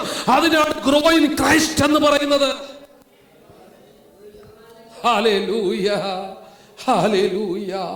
തലയാകുന്ന ക്രിസ്തുവിലേക്ക് അന്ന് മുറുകെ പിടിക്കാൻ നമ്മൾ തയ്യാറാക്കണം. കർത്താവില്ലെങ്കിൽ ജീവിതം വട്ടപൂജ്യമാണ്. കർത്താവില്ലെങ്കിൽ ഈ ബോഡിക്കകത്ത് ജീവനില്ല. കർത്താവില്ലെങ്കിൽ ഈ ശരീരം ഡെഡ് ബോഡിയാണ്. കുറെ കഴിയുമ്പോൾ നാറും, കുറെ കഴിയുമ്പോൾ നാറും. എൻ്റെ നോട്ടൊന്നും ഞാൻ നോക്കുന്നില്ല, നോട്ടിലേക്കൊന്നും പോകുന്നില്ല. കുറെ കഴിയുമ്പോൾ നാറും, കുറെ കഴിയുമ്പോൾ നാട്ടുകാരെ ചവിട്ടും, കുറെ കഴിയുമ്പോൾ നാട്ടുകാരെ എടുത്തിട്ട് കളയ്ക്കാൻ തുടങ്ങും. ഇന്നലെ വരെ ബന്ധുക്കോസുകാരനായിരുന്നു, ഇന്ന് കണ്ടില്ലേ കിടക്കുന്നത്? പലതും നാണക്കേടായി, അപമാനമായി, ലജ്ജയായി പോകുന്നതിന്റെ കാരണം ക്രിസ്തു ഇല്ലാതെ ഈ ശരീരം കിടക്കുന്നത് കൊണ്ടാ. ഇന്ന് പകൽ യേശുവിലേക്കൊന്ന് മടങ്ങി വരാൻ, യേശുവിനെ ഒന്ന് മുറുകെ പിടിക്കാൻ, സൃഷ്ടിതാവായ പൂർണ്ണനായ ദൈവമായ മധ്യസ്ഥനായ വലിയ യജമാനാകുന്ന ക്രിസ്തുവിലേക്ക് ഇന്ന് പകൽ ജനമൊന്ന് മടങ്ങി വരാൻ തയ്യാറായാൽ പരിശുദ്ധാത്മ പറയുന്നു, ക്രിസ്തുവിനെ ഒന്ന് മുറുകെ പിടിക്കാൻ, ക്രിസ്തുവിലേക്കൊന്ന് മടങ്ങി വരാൻ ഇന്ന് പകൽ നമ്മൾ തയ്യാറാകണം. Hallelujah, hallelujah. ആ ക്രിസ്തുവാകുന്ന തലയെ ഒന്ന് മുറുകെ പിടിക്കണം. ആമേൻ. ഈ സഭയാകുന്ന ശരീരവും തലയാകുന്ന ക്രിസ്തു കൂടെ ഒന്നിച്ച് സമ്മേളിച്ച് വളരാൻ കഴിയുന്ന ഒരു തലത്തിലേക്ക് സഭ ഈ ദിവസങ്ങളിൽ പോകണം. സ്തോത്രം, ഹല്ലേലൂയ. ആ ഒരു തലത്തിലേക്ക് വളരുമ്പോൾ അല്ലിയ പരപ്രേരണ കൂടാതെ അത് വളരുന്നത് കാണാനായിട്ട് പറ്റും. പരപ്രേരണ കൂടാതെ തീയിൽ തൊടരുത്, വെള്ളത്തിൽ ഇറങ്ങരുത്, ആഹാര സമയാസമയങ്ങളിൽ കഴിക്കണം, മുൻപോട്ട് എനിക്ക് ജീവിച്ചേ പറ്റൂ എന്ന് തല നിയന്ത്രിക്കുന്നത് അനുസരിക്കുന്ന അവയവങ്ങളിലേക്ക് അത് വളരുമ്പോൾ അത് തനിയെ വളരുന്നത് കാണാനായിട്ട് നമുക്ക് പറ്റും. കർത്താവിനെ സ്തോത്രം ചെയ്യാമോ? ഹല്ലേലൂയ. ഞാൻ ഈ ഒടുക്കത്തെ പദത്തിലേക്കൊന്ന് വരട്ടെ. ഒടുക്കത്തെ പദത്തിലേക്ക് അല്ലിയ സ്തോത്രം. 1 തലയായവൻ, 2 ശരീരമാകുന്ന, 3 സ്തോത്രം, 3 ഞാൻ പറയുന്നില്ല, 4 ദൈവികമായ വളർച്ച. ആ ദൈവികമായ വളർച്ച എന്ന പദമാണ് ക്രിസ്തുവിൽ വളരുക എന്ന പദം. ക്രിസ്തുവിൽ വളരുക. 2 1 അധ്യായം 27 വാക്യത്തിൽ, 1 അധ്യായം അതിന്റെ സ്തോത്രം അല്ലെങ്കിൽ 1 അധ്യായം അതിന്റെ 1 അധ്യായം 27 വാക്യം മുതൽ 2 അധ്യായം 19 വാക്യം വരെയാണ് ശരിക്ക് ക്രിസ്തുവിൽ വളരുക എന്ന ടോപ്പിക്കിൽ അപ്പോസ്തലൻ ശരിക്ക് നമ്മൾ പറയുന്നത്. ക്രിസ്തുവിൽ വളരുക ഒന്ന് പറയാമോ? വളരുക എന്ന് പറയാമോ? വളരുക. അടുത്ത കൈ കൊടുത്തെന്ന് പറഞ്ഞേ, വളരുക എന്ന് പറഞ്ഞേ. വളരുക. 10 പറയാം. വളരുക. തളരാനല്ല ഞാൻ പറഞ്ഞത്. സ്തോത്രം. നിങ്ങളിരിപ്പുണ്ട് തളരുക, തളരുക. ഇത് ഞാൻ പറഞ്ഞു വേണ്ട, കാരണം ഒട്ടും തണുപ്പ് പറ്റാത്ത ഒരാളാണ് ഞാൻ. എനിക്ക് തോന്നുന്നു ഇവിടെ ഇരിക്കുന്നതിൽ അത്യാവശ്യം പ്രായമൊക്കെ ഉള്ള ആളാണ് ഞാൻ. അപ്പോൾ ഞാൻ പറഞ്ഞെങ്കിലും വേണ്ടില്ല, നിങ്ങളുടെ അരിപ്പ് കാണുമ്പോൾ ഒന്ന് പറഞ്ഞേ. തളരാനല്ല പറഞ്ഞത്, ഒന്ന് പറഞ്ഞേ. വളരുക, വളരുക, വളരുക. ഒരു സമൂഹത്തോടുള്ള അവർ നേതാവിന്റെ നയപ്രഖ്യാപനമാണ് വളർച്ച. ഇന്നലെ ഇതിന്റെ ടോപ്പിക്ക് പറഞ്ഞപ്പോൾ പറഞ്ഞിട്ടുണ്ടാകാൻ സാധ്യതയുണ്ട്. സ്തോത്രം. ഒരു നേതാവിന്റെ, ഒരു രാജ്യത്തിന്റെ, ഒരു പുതിയ ഭരണ സംവിധാനത്തിന്റെ നയപ്രഖ്യാപനമാണ് വളർച്ച എന്നുള്ളത്. ഗ്രോയിങ് എന്നുള്ളത് ഒരു രാജ്യത്തിന്റെ, ഒരു സമൂഹത്തിന്റെ, ഒരു സ്ഥാപനത്തിന്റെ നയപ്രഖ്യാപനമാണ് വളർച്ച. നമുക്കറിയാം, ഒരു ഭരണകൂടം മാറി പുതിയ ഭരണകൂടം വരുമ്പോൾ തളരാനല്ല അവർ പഠിപ്പിക്കുന്നത്, വളരാനാണ് പഠിപ്പിക്കുന്നത്. ഒരു പഴയ MD മാറി പുതിയ MD ചാറെടുക്കുമ്പോൾ വളരാനാണ് പഠിപ്പിക്കുന്നത്. ഏത് മേഖലയുടെയും നയമാണ് വളരുക എന്നുള്ളത്. അങ്ങനെയെങ്കിൽ ഇന്ന് രാവിലെ ദൈവം, നമ്മുടെ യജമാനായ, നമ്മുടെ കർത്താവായ, നമ്മുടെ ഗുരുവാകുന്ന, നമ്മുടെ മാതർശിയായ കർത്താവ് നമ്മെക്കുറിച്ച് പറയുന്നതാണ് സഭയുടെ വളർച്ചയുടെ നയം. ആമേൻ. സഭ വളരുക എന്നുള്ള തലം. ആമേൻ. ഇന്ന് രാവിലെ ഞാൻ പരിശുദ്ധാത്മ വളരട്ടെ, ഒരു വളർച്ച നമുക്ക് ആവശ്യമാണെന്ന് എത്ര പേർക്ക് ആഗ്രഹമുണ്ട്?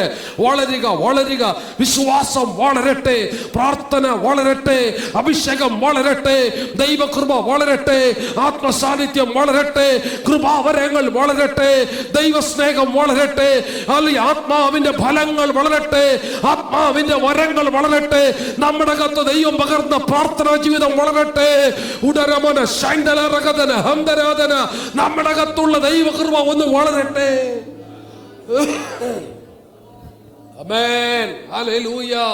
ഇന്ന് പകൽ ഈ ക്യാമ്പ് കഴിഞ്ഞ് നാം അടുത്ത ദിവസം പോകുമ്പോൾ ഇന്നലെ വരെ പ്രാർത്ഥിച്ചതുപോലെ പ്രാർത്ഥിക്കാൻ നാം തയ്യാറാകരുത്. 5 മിനിറ്റ് കൂടുതൽ പ്രാർത്ഥിക്കണം. ഇന്നലെ വരെ ബൈബിൾ വായിച്ച പോലെ വായിക്കരുത്. ഒരധ്യായം അധികം വായിക്കാൻ നാം തയ്യാറാകണം. ഇന്നലെ വരെ ഉപവസിച്ചതുപോലെ അല്ല ഉപവസിക്കേണ്ടത്, അധികം ഉപവസിക്കാൻ സമയം കണ്ടെത്തണം. ഒരു വളർച്ച നമ്മുടെ വ്യക്തിപരമായ ജീവിതത്തിൽ നിങ്ങൾ ക്രിസ്തുവിൽ ആഗ്രഹിക്കുന്നെങ്കിൽ, നമ്മുടെ ആത്മമണ്ഡലത്തിൽ വളർച്ച ആഗ്രഹിക്കുന്നെങ്കിൽ, ഇന്നലെ വരെ ചെയ്തതുപോലെ ആകരുത്. ഒരാത്മാവിൽ ഒരു നിയോഗം ഏറ്റെടുക്കണം. എന്റെ വിശ്വാസം ഒന്ന് വളരട്ടെ, എന്റെ പ്രാർത്ഥനയൊന്ന് വളരട്ടെ, എന്റെ മേൽ അഭിഷേകം ഒന്ന് വളരട്ടെ, എന്റെ മേൽ കൃപാവരം ഒന്ന് വളരട്ടെ. അധികാരമുള്ള യേശുവിന്റെ നാമത്തിൽ ദൈവസഭയുടെ വളർച്ചയ്ക്ക് ഉതകുന്നത് സഭയ്ക്കകത്ത് ദൈവം പുറത്തു കൊണ്ടുവരട്ടെ. ഹല്ലേലൂയ. നമുക്കൊരു വളർച്ച ആവശ്യമാണ്. ഞാൻ നിങ്ങളോട് ഇന്ന് പകൽ പറയാം, വ്യക്തിപരമായി നാം വളർന്നാൽ നമ്മുടെ കുടുംബത്തിൽ ഒരു വളർച്ച ഉണ്ടാകും. വ്യക്തിപരമായി ഇവിടെ പറയുന്ന വളർച്ച വ്യക്തിപരമായ വളർച്ചയാണ്. വ്യക്തിപരമായി യേശു ക്രിസ്തുവിൽ വളരുക എന്നുള്ളതാണ്. ആമേൻ. അങ്ങനെ ഉണ്ടെങ്കിൽ നമ്മുടെ കുടുംബത്തിൽ വളർച്ച ഉണ്ടാകും. നമ്മുടെ കുടുംബത്തിൽ വളർച്ച ഉണ്ടെങ്കിൽ നമ്മുടെ സഭയിലും വളർച്ച ഉണ്ടാകും. തീർച്ചയായും ഈ ടോപ്പിക് എടുത്തത് ടിജോ പാസ്റ്റർ ആയിരിക്കും. ഈ ടോപ്പിക് എടുത്തത് സഭയ്ക്കൊരു വളർച്ച ഉണ്ടാകാനല്ലേ, അല്ലേ? നമ്മൾ വളരുന്നതാണ് സഭയുടെ വളർച്ച. ആമേൻ. ഒന്നുറക്കെ പറഞ്ഞേ, നമ്മൾ വളരുന്നതാണ് നമ്മുടെ സഭയുടെ വളർച്ച. നമ്മൾ വളർന്നാൽ നമ്മുടെ കുടുംബം വളരും. നമ്മൾ വളർന്നാൽ നമ്മുടെ സഭ വളരും. ആമേൻ. എത്ര പേർക്ക് ആഗ്രഹമുണ്ട്? വളർച്ച ആഗ്രഹമുള്ളവർ എത്ര പേരുണ്ട്? ആത്മാവിൽ കരകളൊക്കെ നടിച്ച് ദൈവത്തെ സ്തോത്രം ചെയ്ത് ദൈവത്തെ സ്തുതിച്ചാട്ടെ. യേശുക്രിസ്തുവിന്റെ നാമത്തിൽ ഒരു വളർച്ച ദൈവം തന്നെ ജനത്തിന് ദൈവം നൽകട്ടെ. ആമേൻ. ഹല്ലേലൂയ. ഒരു വളർച്ച, ഒരാത്മീയ മുന്നേറ്റം നമുക്ക് ആവശ്യമാണ്. ഒരു വളർച്ച നമുക്ക് ആവശ്യമാണ്. ആമേൻ.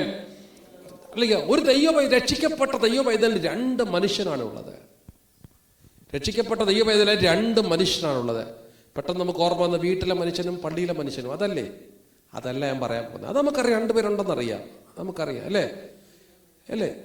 നമുക്കറിയാമല്ലോ 2 മനുഷ്യനല്ലാതെ ഉണ്ടെന്ന്. വീട്ടിലെ മനുഷ്യൻ, കോളേജിലൊരു മനുഷ്യൻ, പള്ളിക്കൂടത്തിലൊരു മനുഷ്യൻ, സഭയിലെ ഒരു മനുഷ്യൻ. ആ മോനെ എന്ന് വിളിച്ച്, മോന് മലയാളം മനസ്സിലാവൂടെ മക്കളെ? ഇല്ല, അല്ലെങ്കിൽ മലയാളം മനസ്സിലാവും മോനെ? മലയാളം മനസ്സിലാവത്തില്ലേ? മനസ്സിലാകത്തില്ലെന്ന് തോന്നുന്നു കേട്ടോ. സ്തോത്രം. മലയാളം മനസ്സിലാകും പറഞ്ഞു കേട്ടോ പാസ്റ്റേ, സഹോദര.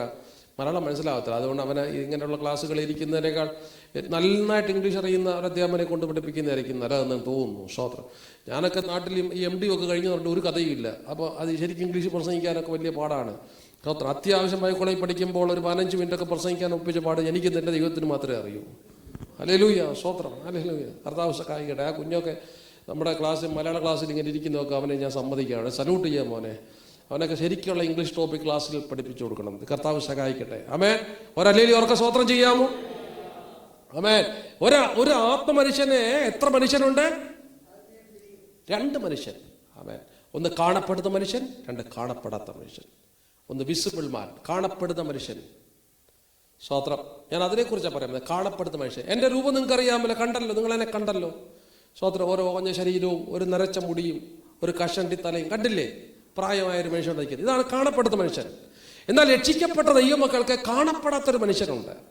അതാണ് ആത്മമനുഷ്യൻ. മനസ്സിലായോ? കാണപ്പെടാത്ത അകത്തെ മനുഷ്യൻ. വേദപുസ്തകത്തിന്റെ ഭാഷ പറഞ്ഞാൽ അകത്തെ മനുഷ്യൻ, ആത്മമനുഷ്യൻ. മനസ്സിലായോ? അവിടെയാണ് രക്ഷയും വീണ്ടെടുപ്പും ഒക്കെ സംഭവിക്കുന്നത്. ആത്മമനുഷ്യൻ. പുറമേ ഒരു മനുഷ്യൻ വളരാൻ നല്ല ആഹാരം കഴിച്ചാൽ മതി.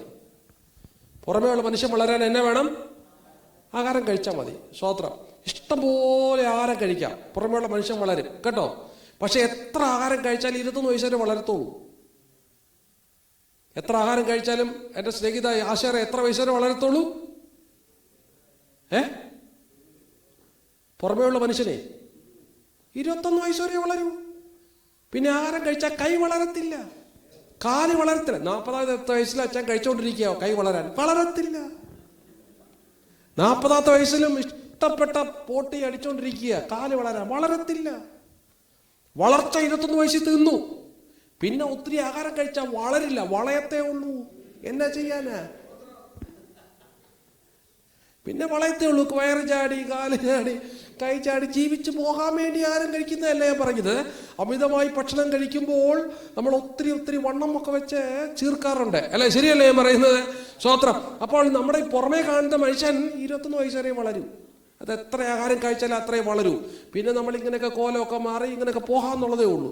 പക്ഷെ ഞാൻ പറയുന്നത് ഈ ക്രിസ്തുവിൽ വളരേണ്ടത് അകത്തെ മനുഷ്യനാണ്. അകത്തെ മനുഷ്യൻ, ആത്മമനുഷ്യൻ. അകത്തൊരു മനുഷ്യനുണ്ട്. ആ ആത്മമനുഷ്യൻ വളരുന്നത് മരിക്കുന്നത് വരെയാ, ക്രിസ്തുവിൽ മറയുന്നത് വരെയാ, അല്ലെങ്കിൽ ക്രിസ്തുവിൽ എടുക്കപ്പെടുന്നത് വരെയാ. അവർക്ക് സ്വോത്രം ചെയ്യാമോ? 99 വയസ്സുള്ള അമ്മച്ചിക്കും ക്രിസ്തുവിൽ വളരാനായിട്ട് പറ്റും. 99 വയസ്സുള്ള അമ്മച്ചിക്കും യേശു ക്രിസ്തുവിൽ വളരാനായിട്ട് പറ്റും. ആമേൻ. 99 വയസ്സുള്ള അമ്മച്ചിക്കും വളരാനായിട്ട് പറ്റും. മനസ്സിലായോ? വളർച്ചയ്ക്ക് അകത്തെ മനുഷ്യനെ വളരുന്നതിന് പ്രായമില്ല, കാലമില്ല, സമയമില്ല. വിന്ററിലും വളരാം, സമ്മറിലും വളരാം, പ്രതികൂലത്തിലും വളരാം, നന്മയിലും വളരാം, തിന്മയിലും വളരാം, കഷ്ടതയിലും വളരാം, ലാഭത്തിലും വളരാം, നഷ്ടത്തിലും വളരാം. ഏത് പ്രതിസന്ധിയിലും വളരുന്നൊരു മനുഷ്യനുണ്ട്. അതാണ് അകത്തെ മനുഷ്യൻ. ഏത് പ്രതികൂലത്തിലും വാടിപ്പോകാത്ത, ഏത് കഷ്ടതയിലും ചോർന്നു പോകാത്ത, ഏത് പ്രതികൂലത്തിലും തകർന്നു പോകാത്ത, ഏത് പ്രതിസന്ധിയിലും ക്ഷീണിച്ചു പോകാത്ത ഒരു മനുഷ്യനുണ്ട്. അതാണ് ആത്മമനുഷ്യൻ. ഹല്ലേലൂയ. അകത്തൊരു മനുഷ്യനുണ്ട്, ആ ആത്മമനുഷ്യൻ. അത് ക്ഷീണിക്കാതെ നോക്കണം. പുറമേ ഉള്ള മനുഷ്യൻ നാൾക്ക് നാൾ ക്ഷീണിച്ചു പോയാലും അകമേയുള്ള മനുഷ്യൻ നാൾക്ക് നാൾ പുതുക്കം പ്രാപിക്കണം. അത് പുതുക്കുന്നത് വചനത്താലും അല്ലെങ്കിൽ ദൈവത്തിന്റെ ആത്മാവിനാലും പുതുക്കി വരണം. ഉറക്കെ സ്വോത്രം ചെയ്യാമോ? വചനമെന്ന ഭയമില്ലാത്ത പാല് കുടിച്ച് പരിശുദ്ധാത്മാവിന്റെ അതിലെ സാന്നിധ്യത്താൽ അകമയുള്ള മനുഷ്യൻ നാൾക്ക് നാൾ പുതുക്കം പ്രാപിക്കണം. എത്ര പേർക്ക് ആഗ്രഹമുണ്ട്? പുറമേ ക്ഷീണിക്കട്ടെ, ബലം കുറയട്ടെ, പ്രതിസന്ധി വരട്ടെ, കഷ്ടത വരട്ടെ, രോഗം വരട്ടെ, നിന്ന വരട്ടെ, അപമാനം വരട്ടെ, പ്രതിസന്ധികൾ വരട്ടെ, ഒറ്റപ്പെടട്ടെ, ആരും കൂടെ ഇല്ലാതിരിക്കട്ടെ. പക്ഷേ അകമയുള്ള മനുഷ്യൻ ഒരിക്കലും ക്ഷീണിക്കരുത്. ആരും കൂടെ ഇല്ലെങ്കിലും ക്രിസ്തു യേശുവിൽ അകമയുള്ള മനുഷ്യൻ വളർന്നുകൊണ്ടേയിരിക്കണം. ആമേൻ. ഹല്ലേലൂയ. ഇവിടെ ഇരിക്കുന്ന പ്രായമുള്ള അപ്പച്ചന്മാരമ്മ ചോദിച്ചാൽ മതി, എത്ര വട്ടം ക്ഷീണിച്ചു പോകേണ്ടതാ, എത്ര വട്ടം തകർന്നു പോകേണ്ടതാ. പല രാത്രികളിൽ ഉറക്കമില്ലാതെ പോയ രാത്രികളുണ്ട്. പക്ഷെ അന്ന് നമ്മോട് സംസാരിച്ച ദൈവത്തിന്റെ വചനമുണ്ട്, അന്ന് നമ്മോട് സംസാരിച്ച പരിശുദ്ധാത്മാവുണ്ട്. അതുകൊണ്ടാണ് ഇന്ന് പകൽ ക്ഷീണിക്കാതെ അവിടെ നിൽക്കുന്നത്. എത്ര പേർക്ക് എന്നോട് ചേർന്ന് കർത്താവിന്റെ സ്തോത്രം ചെയ്യാൻ പറ്റും? ഹല്ലേലൂയ. നടത്തിയ വഴികളെ ഓർത്തിടുമ്പോൾ കരുതിയ കരുതൽ നീനച്ചിടുമ്പോൾ, നടത്തിയ വഴികളെ ഓർത്തിടും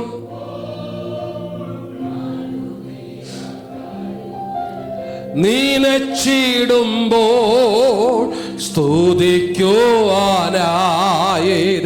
നാവ് പോരായേ, എങ്കിലുമാവോളം ഞാൻ പാടി സ്തുതിക്കും.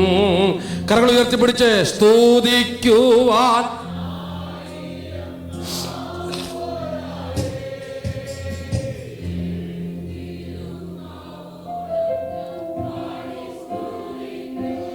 ജീവിതത്തിലെ കൈപ്പേറിയ അനുഭവങ്ങളിൽ തകർന്നു പോകേണ്ട എന്നെ, ഉടഞ്ഞു പോകേണ്ട എന്നെ നിർത്തിയ ജീവിതാനുഭവങ്ങളാണ് എൻ്റെ പാട്ടിൻ്റെ വരികൾ.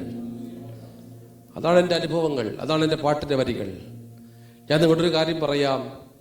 ഞാൻ അതിലേക്കൊന്നും പോയാൽ ഈ ക്ലാസ്സത്തിൽ എൻ്റെ സമയം തീരുന്നു. എൻ്റെ ഇൻട്രഡക്ഷൻ പോലും ആയിട്ടില്ല. പ്രധാനപ്പെട്ട ആ എങ്ങനെ ക്രിസ്തുവിൽ വളരാമെന്നുള്ള 2 കാര്യങ്ങളെങ്കിലും പറയണമെന്ന് എനിക്ക് ആഗ്രഹമുണ്ട്. വൈകുന്നേരത്തോട് ഞാൻ ആ ഭാഗം 2 പദങ്ങളിലും പറഞ്ഞു നിർത്താം. സ്തോത്രം. ഇവിടെ നിന്ന് പറഞ്ഞാൽ തീരാത്ത ധാരാളം ജീവിതാനുഭവങ്ങളുണ്ട്. ഉടഞ്ഞു പോകേണ്ടവരാ, തകർന്നു പോകേണ്ടവരാ. ദൈവം നടത്തിയ വഴികൾ എത്ര ശ്രേഷ്ഠകരമാണ്. മുഖത്തലയിൽ നിന്ന് എൻ്റെ അപ്പൻ്റെ 18ാമത്തെ വയസ്സിൽ മുഖത്തല മർത്തോപ്പള്ളിയിലെ ഉപദേശിയുടെ മകനായി എൻ്റെ അപ്പൻ പെന്തക്കോസ്തിലേക്ക് ഇറങ്ങുമ്പോൾ വീട്ടിൽ നിന്ന് അടിച്ചിറക്കിയതാ. ഒന്നുമില്ലാതെ ശൂന്യമായി അലഞ്ഞുപോയ ഒരപ്പൻ്റെ ഒരു സാധാരണ സഞ്ചാരി ഉപദേശിയുടെ മകനാണ് ഞാൻ. സ്തോത്രം.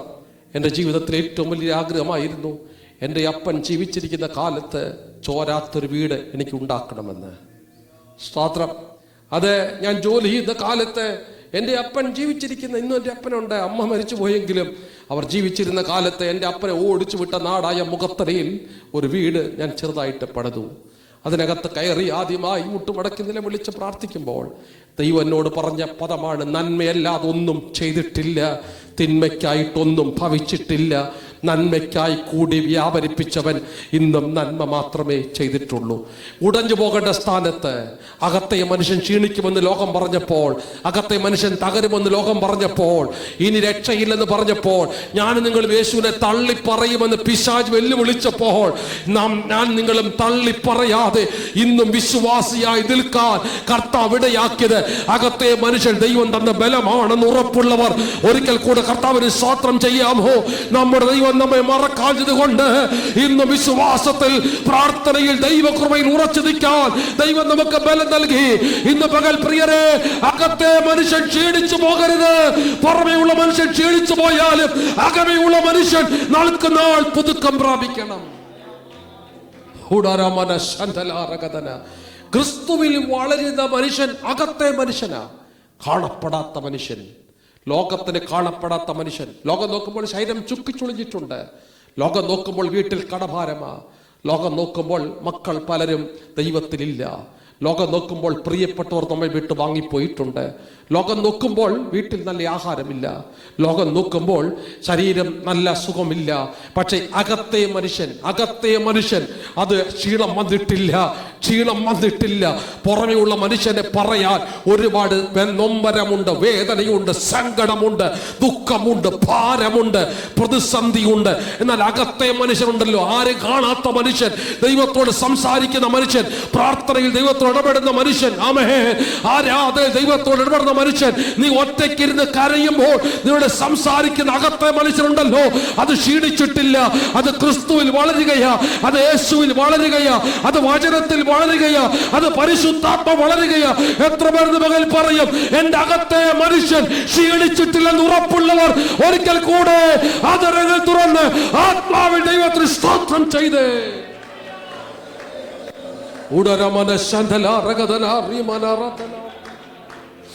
ആമേൻ, ഹല്ലേലൂയ. പ്രിയരെ, ഞാൻ നിങ്ങളോട് വിനയത്തോടൊരു ഉപദേശം എന്നീ പറയട്ടെ. പുറമേ ഉള്ളത് പലതും ക്ഷയിച്ചാലും അകത്തെയുള്ള മനുഷ്യൻ ക്ഷീണിക്കാതെ നോക്കിക്കോണം. കൂടെ നിന്ന് പലരും മാറിപ്പോയാലും, ഒറ്റപ്പെട്ടാലും, കുറ്റം പറഞ്ഞാലും, തള്ളിക്കളഞ്ഞാലും, ആക്ഷേപം നമുക്ക് നേരെ വന്നാലും അകത്തെയുള്ള മനുഷ്യൻ ക്ഷീണിക്കാതെ നോക്കിക്കോണം. അകത്തെയുള്ള മനുഷ്യൻ ക്ഷീണിച്ചാൽ പ്രയാസമാ. അകമയുള്ള മനുഷ്യൻ ക്ഷീണിക്കാതെ ക്രിസ്തുവിൽ തികഞ്ഞും വളർന്നും നിൽക്കണം.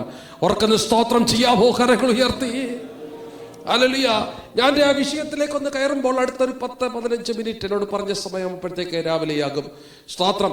എങ്ങനെയാണ് ക്രിസ്തുവിൽ വളരുക? സ്തോത്രം. അത് ഒന്ന് പറഞ്ഞ് ഇന്ന് രാവിലെ രാത്രി കൊണ്ട് 2 പദങ്ങൾ പറഞ്ഞ് ഞാൻ നിർത്താം. എങ്ങനെ ക്രിസ്തുവിൽ വളരുക? അത് എളുപ്പമാർഗമല്ലോ ഉണ്ടോ പാസ്റ്ററെ? ഒറ്റ പദം പറയാം. നമ്മുടെ അപ്പച്ചന്മാരും അമ്മച്ചമാരൊക്കെ എന്നാ ചെയ്തുകൊണ്ടിരിക്കുകയായിരുന്നു? അവരുടെ ജോലി എന്നായിരുന്നു? അവരെന്തുമായിരുന്നു ചെയ്തുകൊണ്ടിരുന്നത്? നമ്മുടെ അപ്പച്ചന്മാരും അമ്മച്ചമാരും എന്നാ ചെയ്യും? അവർ മണ്ടന്മാരായിരുന്നു നമുക്ക് പറയാം. അവർക്ക് ടെക്നോളജി ഇല്ലായിരുന്നു, അവർക്ക് നല്ല ആഹാരം ഇല്ലായിരുന്നു, അവർക്ക് വലിയ വീടൊന്നും ഇല്ലായിരുന്നു. നമ്മുടെ അപ്പച്ചന്മാർക്കും അമ്മച്ചിമാർക്കൊന്നും ഇന്നുള്ള ഒരു സംവിധാനം അവർ വന്നിട്ട് അനുഭവിച്ചിട്ടില്ല. അവരെ ഇന്ന് നമ്മൾ അനുഭവിക്കുന്ന ഒരു നന്മയും നമ്മുടെ അമ്മച്ചിമാർ അനുഭവിച്ചിട്ടില്ല. പക്ഷെ അവരെന്നാ ചെയ്യുമായിരുന്നു? അവർക്ക് ആകെ അറിയാറുന്നത് കരയാനും പ്രാർത്ഥിക്കാനും ഉപവസിക്കാനും ദൈവസന്നിധിയിൽ ഇരിക്കാനും അവർക്കറിയാമായിരുന്നു. ഞാൻ ആരംഭത്തിൽ പറഞ്ഞല്ലോ, കർത്താവിനെ കുറിച്ച് കുറെ പദങ്ങൾ 30 പദം ഈ ലേഖനത്തിലുണ്ട്. 4 പദം പറഞ്ഞു. നമ്മുടെ കർത്താവ് അൺചേഞ്ചിങ് ഗോഡാണ്, ആച്ഛേദനമില്ലാത്തവനാണ്. ആ ദൈവം ഇന്നും മാറിയിട്ടില്ല. ആ ദൈവം ഇന്നും മാറിയിട്ടില്ല. ആ ബൈബിൾ ഇന്നും മാറിയിട്ടില്ലെന്നേ. ആ ദൈവം ഇന്നും മാറിയിട്ടില്ല. ആ ദൈവം ഇന്നും വചനം ഇന്നും മാറിയിട്ടില്ല. എഡിറ്റിംഗ് ഇല്ലാത്ത ഒരൊറ്റ പുസ്തകമേ ഉള്ളൂ, മാറ്റമില്ലാത്തൊരു പുസ്തകമേ ഉള്ളൂ. ആ ദൈവം ഇന്നും മാറിയിട്ടില്ലെന്നേ. ആ വചനം ഇന്നും മാറിയിട്ടില്ലെന്നേ. പക്ഷെ മാറിയത് നമ്മളല്ലേ. സൗകര്യം കൂടിയപ്പോൾ കർത്താവിനെ അന്വേഷിക്കാൻ മറന്നുപോയില്ലേ? ഓ രാമന ശൈതലാരകതന. നമ്മളല്ലേ മാറിയത്, കർത്താവ് മാറിയില്ലല്ലോ. വചനം മാറിയില്ലല്ലോ. പരിശുദ്ധാത്മ മാറിയില്ലല്ലോ. പരിശുദ്ധാത്മാവിന് ഇന്നും നമ്മോടത്ത് വരാൻ സന്തോഷമാണല്ലോ, നമ്മെ സഹായിക്കാൻ ഇഷ്ടമാണല്ലോ. പക്ഷെ മാറിയത് നമ്മളല്ലേ മാറിയത്. ഇന്ന് പകൽ ഈ ക്യാമ്പിനകത്ത് വന്ന ദൈവത്തിന്റെ പൈതലെ മാതാപിതാവേ, നമ്മൾ പലരും മാറിയെങ്കിൽ, സൗകര്യങ്ങൾ ഉണ്ടായപ്പോൾ, ടെക്നോളജി ഉണ്ടായപ്പോൾ, സാഹചര്യങ്ങൾ ഒത്തിരി അനുകൂലമായപ്പോൾ നമ്മൾ വിട്ടു മാറിയെങ്കിൽ, അല്ലെങ്കിൽ ഇന്ന് പകൽ അകത്തെ മനുഷ്യരിൽ യേശു ക്രിസ്തുവിൽ നിന്ന് വളരാൻ നമുക്കെന്ന് മടങ്ങി പോകണം. അല്ലെങ്കിൽ നമുക്കൊന്ന് മടങ്ങണം. ഒരു റീസ്റ്റോറേഷൻ നമുക്ക് ആവശ്യമാണ്. ഇന്ന് പകൽ നമുക്ക് പറയാം, ഓ കർത്താവ്, O Lord, revive us again, restore us again. എന്നെ ഒന്ന് മടക്കി വരുത്തണമേ, എന്നെ ഒന്ന് പുതുക്കി പണിയണമേ, എന്നെ ഒന്ന് യഥാസ്ഥാനപ്പെടുത്തണമേ. എത്ര പേർ ഇന്ന് പകൽ ദൈവത്തോട് പറയും, ഓ എന്നെ ഒന്ന് മടക്കി വരുത്തണമേ. എന്റെ അപ്പച്ചന്മാരുടെ കാലത്തെ പോലെ, എന്റെ അമ്മച്ചമാരുടെ കാലത്തെ പോലെ ഒരു പുതുക്കം പ്രാപിപ്പാൻ, ഒരു വളർച്ച ഉണ്ടാകാൻ എന്നെ ഒന്ന് മടക്കി വരുത്തണമേ എന്ന് പ്രാർത്ഥിക്കണം. പെന്തക്കോസ്തിന് ശരിയായ ഉണർവുണ്ടായത് വിദ്യാഭ്യാസമില്ലാത്ത, വീട്ടിൽ വേണ്ടാതെ 5 മക്കളുണ്ടെങ്കിൽ 5ാമനായി വീട്ടിൽ വേണ്ടാതെ പോയ ഉദ്ദേശിപ്പണിക്ക് വിട്ടവരൊക്കെ കുത്തിരുന്ന് പ്രാർത്ഥിച്ച പെന്തക്കോസ് ഉണർവുണ്ടായത്. ശരിയല്ലേ അച്ഛാ? മിടുക്കന്മാരെ എഞ്ചിനീയറിംഗ് വിട്ടു, കഴിവുള്ളവരെ പലരെയും പഠിപ്പിച്ച് വിദേശത്ത് വിട്ടു, ആർക്കും വേണ്ടാത്തൊരുവനെ കൊണ്ടത് കോളേജിൽ വിട്ടു.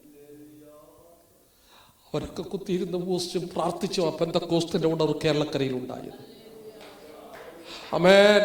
ഞാൻ നിങ്ങളോട് വിനയത്തോടെ പറയട്ടെ, നമ്മുടെ അപ്പച്ചന്മാർ കർത്താവ് ഇന്നും മാറിയിട്ടില്ല. നമ്മുടെ ദൈവം ഇന്ന് മാറിയിട്ടില്ല. അവർ ഒരു കാലത്ത് വിതച്ച കണ്ണുനീരാണ്.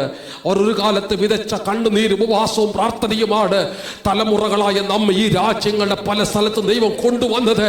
അതുകൊണ്ട് ആ ദൈവത്തെ വിട്ടു പോകരുത് കേട്ടോ. ഉടരമന ശൈതലാരകതന റീമന ശൈതലാരകതന.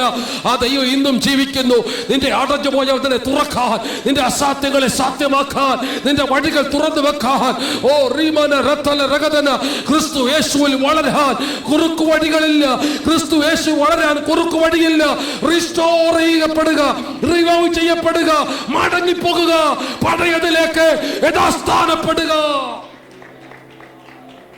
ഓ രാമന റത്തല രകതന. എങ്ങനെയാണ് ക്രിസ്തുവിൽ വളരുക? എന്റെ നോട്ട്സിലെ 15 കാര്യം ഞാൻ എഴുതിയിട്ടുണ്ട്. കൊലോസ് ലേഖനത്തിൽ മാത്രമാണ് ഞാൻ നിങ്ങൾക്ക് പറയുന്നത്. 15 കാര്യം ഞാൻ നോട്ട്സ് ചെയ്തിട്ടുണ്ട്. 1-2 കാര്യങ്ങൾ ഇന്ന് രാവിലെയും ഇന്ന് വൈകിട്ടോട് പറഞ്ഞ് ഞാൻ പ്രാർത്ഥിക്കാം. എങ്ങനെ ക്രിസ്തുവിൽ വളരുക? 6-ാം വാക്യം മുതൽ 2:6 മുതൽ വായിച്ചോളൂ. ഇപ്പൊ സ്പെസിഫിക് ഇത് വായിക്കാനായിട്ട് പറ്റും. 2:6 മുതൽ കൊലോസ് ചാപ്റ്റർ 2:6 വായിച്ചാട്ടെ.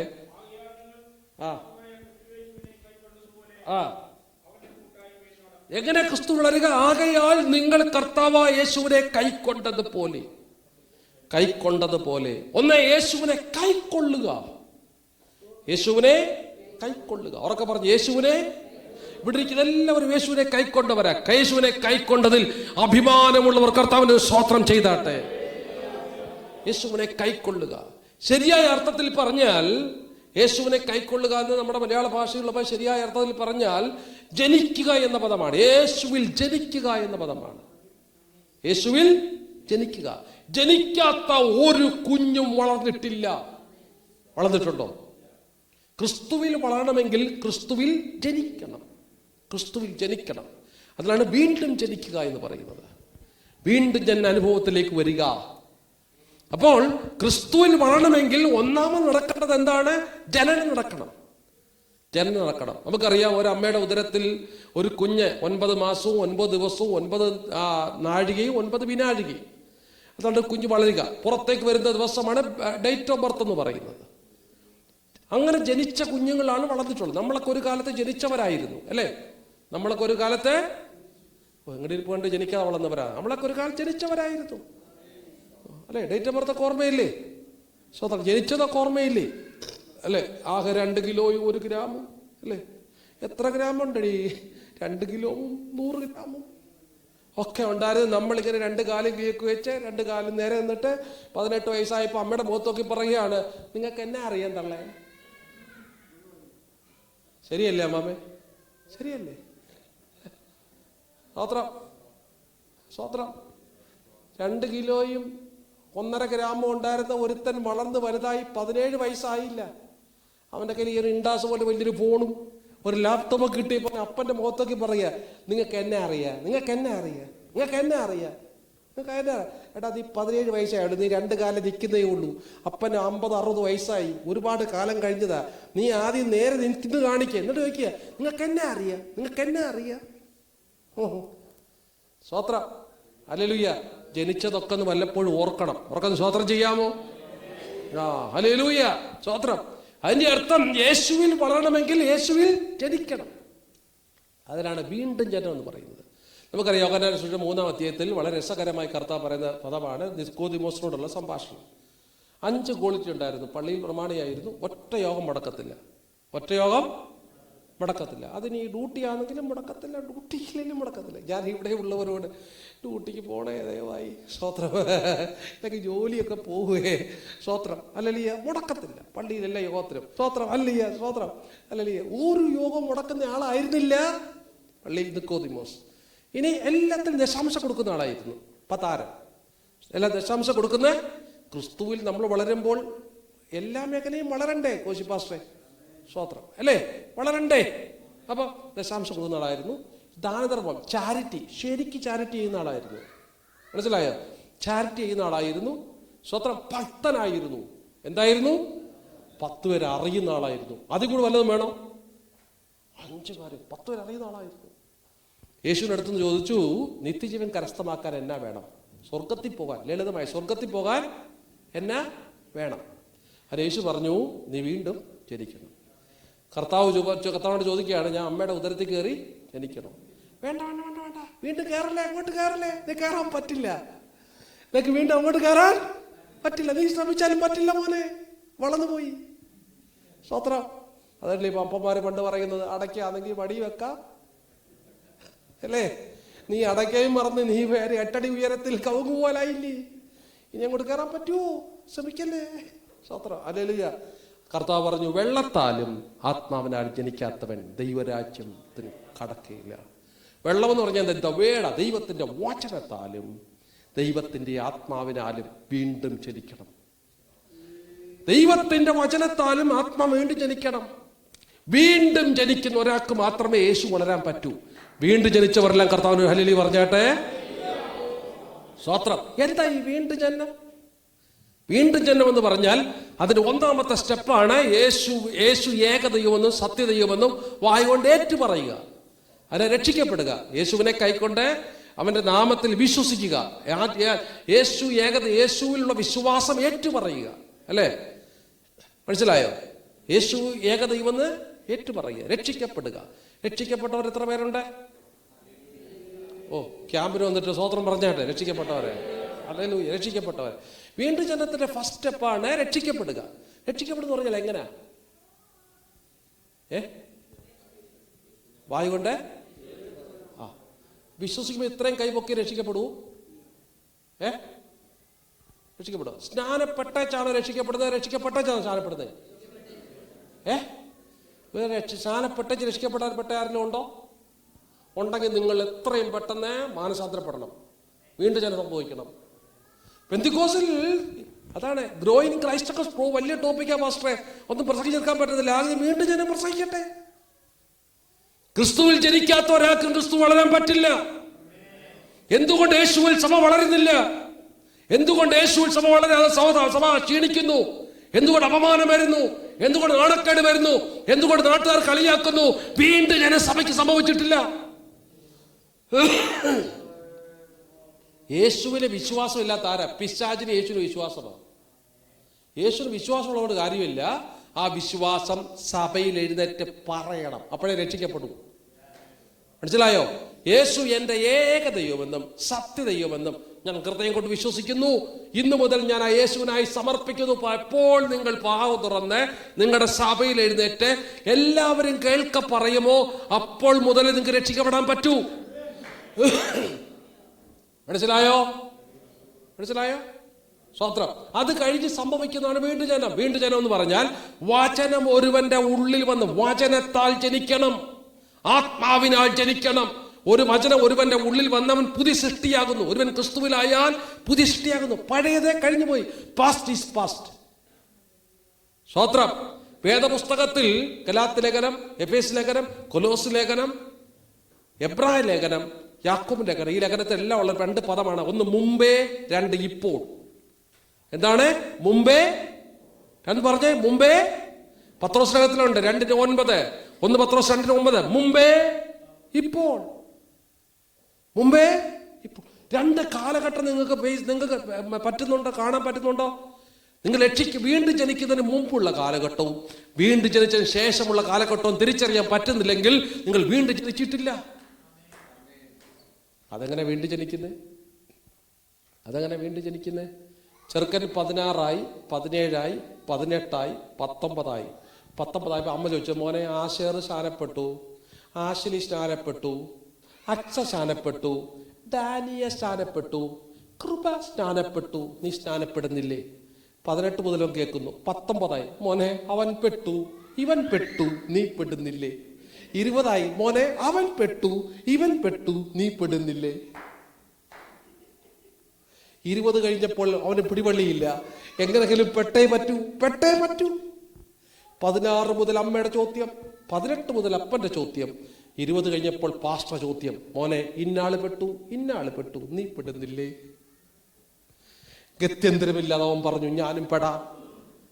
ഞാനും അവനെ പൊക്കി എഴുന്നള്ളിച്ച് 4-5-6 ഓഫർ കൊടുത്ത്. എന്നെ ഓഫർ എന്നറിയാമോ? 3 ട്രിപ്പ്. പിന്നെ നല്ല അവന് ഇഷ്ടപ്പെട്ട നല്ല ഡ്രസ്സ്, ഇഷ്ടപ്പെട്ട ഷൂ, ഇതെല്ലാം ഓഫർ ചെയ്ത് അവനെ എങ്ങനെയെങ്കിലും ഒരുക്കി ആ സ്നാനപ്പെടുന്നതിൻ്റെ അന്ന് കൊണ്ടു നിർത്തി. ഒരു വാക്ക് സാക്ഷ്യം പറയാൻ പറഞ്ഞാൽ അവനങ്ങോട്ട് എഴുന്നേക്കും കാണാം, ഇരിക്കുന്നതും കാണാം. ഗ്ലോറി. അവനെ ഒരു പരുവത്തിന് കൊണ്ടുവന്ന് മുക്കിപ്പൊക്കുന്ന ഈ പരുവത്തിന് കൊണ്ടുപോൾ അവനവിടെ വീണ്ടും ജനിക്കാനാ? അവനവിടെ വീണ്ടും ജനിക്കാൻ യാതൊരു സാധ്യതയുമില്ല. ഷാരോണി സംഭവിച്ചൊരു കാര്യമാണ്. അതിപ്പം മിക്കവാറും ഉപദേശം പ്രസംഗിക്കുന്നുണ്ട്. ഷാരോണി സഭയും സ്ഥലവും കാലവും എനിക്കറിയാം. കാരണം ഞാൻ ഷാരോണി സെൻട്രൽ പാസ്സായിട്ട് പറയാൻ പറ്റത്തില്ല. സ്വത്രം. ഞങ്ങളുടെ സഭയിൽ സംഭവിച്ചതാ. പയ്യനും അറിയാം. അവനിപ്പോൾ രക്ഷപ്പെടും കേട്ടോ. അവനിപ്പോൾ ഒരു ഉപദേശിയാ, ബൈ കോളേജ് പഠിക്കുക. അവനെ സ്വത്രം 18 വയസ്സായി, 19 വയസ്സ് അവൻ്റെ കൂടെ കളിച്ചു വളർന്ന് എല്ലാവരും ശാനപ്പെട്ടു. അവൻ്റെ അമ്മ അവനോട്, അപ്പം ഗൾഫിലാണ്, അവനോട് അവൻ്റെ അമ്മ സീര അവനോട് പറഞ്ഞു, മോനെ നീ ശാനപ്പെടുന്നില്ലയോ? സ്വത്രം. ഒരിക്കൽ അവൻ്റെ ഹൃദയത്തിൽ തോന്നിച്ചു, ഒരു ബൈക്ക് മേടിക്കുന്നേ ശാനപ്പെടാം. ഒരു ബൈക്ക് മേടിച്ചെന്ന സംഭവിച്ച കാര്യമാണ്. ശാനപ്പെടാന്ന് പറഞ്ഞു. അപ്പം പോയിട്ടില്ല. അമ്മ അപ്പനെ വിളിച്ച് പറഞ്ഞു, നമ്മുടെ മോൻ പറഞ്ഞു സ്നാനപ്പെടാം. അപ്പൻ അവിടെ ഉറക്കല്ലേ പറഞ്ഞത്, ഇവിടെ ഞെട്ടിപ്പോയി. സ്വത്രം. പുറകെ അമ്മ പതുക്കെ പറഞ്ഞു, ഒരു ബൈക്ക് മേടിച്ചു കൊടുക്കണമെന്ന് പറഞ്ഞിട്ടുണ്ട്.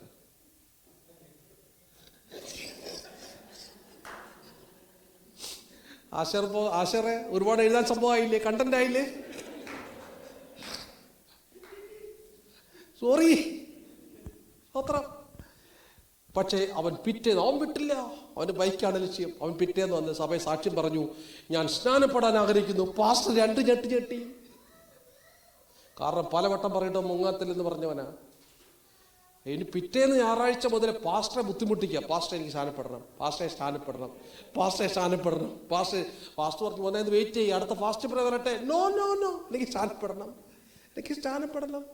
നിവർത്തി. അവന്റെ നിർബന്ധ സഹിക്കുക. പാസ്റ്റർ സ്നാനം ക്രമീകരിച്ചു, അവനെ സ്നാനപ്പെടുത്തി. അവൻ പൊങ്ങിയപ്പോൾ പറഞ്ഞു, അമ്മയെ അപ്പനെ വിളിച്ചു പറ, ഞാൻ സ്നാനപ്പെട്ടു. അവൻ എന്നാത്തിനു സ്നാനപ്പെട്ടേ? അവൻ വീണ്ടും ജനിച്ചവനാണോ? അവൻ വീണ്ടും ജനിച്ചോ? അവൻ വീണ്ടും ജനിക്കാനാണ് ക്രിസ്തു വളരുന്നത്. ക്രിസ്തു വളരുന്നത് വേറെ ലെവലാ. അതുവരെ എത്താൻ ഇച്ചിരി പ്രയാസമാ. ആദ്യം നീ വീണ്ടും ജനിക്ക്. ആദ്യം നീ വീണ്ടും ജനിക്ക്. എന്റെ ക്ലാസ് അംഗത്വത്തിൽ എനിക്കറിയാം. എന്നാലും പറയാം, വീണ്ടും ജനിക്ക്. അകത്ത് യേശു വരട്ടെ. 2 കാലഘട്ടം ഉണ്ടാകട്ടെ. വിശ്വാസത്തിൽ വന്ന കാലഘട്ടവും വിശ്വാസത്തിൽ വരാത്ത കാലഘട്ടവും തമ്മിൽ ഒരു വ്യത്യാസം ഉണ്ടാകട്ടെ. യേശുവിലേക്ക് വാ. വീണ്ടും ജന അനുഭവം അകത്തുണ്ടാകട്ടെ. മാറ്റം ഉണ്ടാകട്ടെ. വീണ്ടും ജനം ഉണ്ടാകട്ടെ. നമ്മുടെ ബഹുമാനപ്പെട്ട ബാവുച്ചെറിയൻ പാസ്റ്റർ പറയും, ഉദാഹരണം പറയും, പ്രാർത്ഥിക്കാൻ പോകുകയാണ്. അവിടെ നിന്ന് നിർത്തുക, വീണ്ടും ജനത്തിൽ നിർത്താൻ പോവുകയാണ്. പണ്ട് കോഴഞ്ചേരിൽ അവറാച്ചൻ ഉണ്ടായിരുന്നു. ഒരു അവറാച്ചൻ 90 വർഷം മുമ്പുള്ള ഒരു അവറാച്ചൻ്റെ കഥയാണ്. 90 വർഷം മുമ്പ് കോഴഞ്ചേരിൽ ഒരു പലചരക്കട നടത്തുന്ന ഒരു അവറാച്ചൻ ഉണ്ടായിരുന്നാണ് പറയുന്നത്. ആ അവറാച്ചാന് ആ നാടിൻ്റെ കടയായിരുന്നു. എല്ലാം കിട്ടും, ഉപ്പ് മുതൽ കർപ്പൂരം വരെ ആ കടയിൽ കിട്ടും. വേറെ കടയാണ് ആ നാട്ടിൽ അന്നില്ല. ഒരവറാച്ചാൻ ഉണ്ടായിരുന്നു. ഈ അവറാച്ചാനെ കെ എബ്രഹാം സാർ പ്രസംഗിക്കുന്നത് കേട്ടിട്ട് ഒരു സുഹൃത്ത് നിർബന്ധിച്ച് വിളിച്ചുകൊണ്ട് പോയതാണ്. നിർബന്ധിച്ച് യോഗത്തിന് കൊണ്ടുപോയി. യോഗത്തിന് കൊണ്ടുപോയി ഈ അവറാച്ചാൻ അവിടെ ചെന്ന് ഈ കെ എബ്രഹാം സാറിൻ്റെ പ്രസംഗം കേട്ടങ്ങ് രക്ഷിക്കപ്പെട്ടു. എഴുന്നേറ്റ് കൈപൊക്കി കെ എബ്രഹാം സാർ തലയെ കൈവച്ച് പ്രാർത്ഥിച്ചു. അവറാച്ചാൻ രക്ഷിക്കപ്പെട്ടു. പിറ്റേന്ന് മുതലേ ഇങ്ങോട്ട് നോക്കണം, ഇങ്ങോട്ട് നോക്കാം, പാട്ട് പാടണോ? നന്ദിയാൽ എന്നുള്ളം.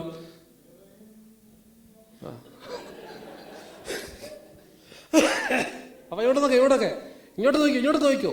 ഈ അവറാച്ചാൻ പിറ്റേന്ന് മുതൽ അവറാച്ചാന്റെ കടയിൽ സാധനം മേടിക്കുന്നവർക്കെല്ലാം കൂടുതൽ കിട്ടുകയാണ്. അപ്പോൾ ഒരു അന്നമാമ ഉണ്ട് അയലത്ത്. അന്നമാമ ഇപ്പൊ അമേരിക്കയിലുണ്ട്. അന്നമാമയുടെ കൊച്ചുമക്കളുണ്ട്. അന്നമ്മയ്ക്ക് 110 വയസ്സങ്ങളുണ്ട്. ഞാൻ ഈ കഴിഞ്ഞ പ്രാവശ്യം എൻ്റെ ഒരു സുഹൃത്ത് അന്നമാമ ഇന്റർവ്യൂ ചെയ്തായിരുന്നു ഒരു ചാനലിന് വേണ്ടി. അപ്പൊ അന്നമാമ ചോദിച്ചു, അവറാച്ചായോ ഇന്ന് സാധനം കൂടുതലാണല്ലോ കിട്ടിയത്? അതിലെ അവറാച്ചാൻ പറയുന്നേ, ഇന്നാണ് ശരിയായിട്ട് കിട്ടിയത്. ഇന്നലെ വരെ 1 കിലോയ്ക്ക് 900 ഗ്രാമേ, ഇന്നാണ് 1 കിലോയ്ക്ക് 1 കിലോ കിട്ടിയത്.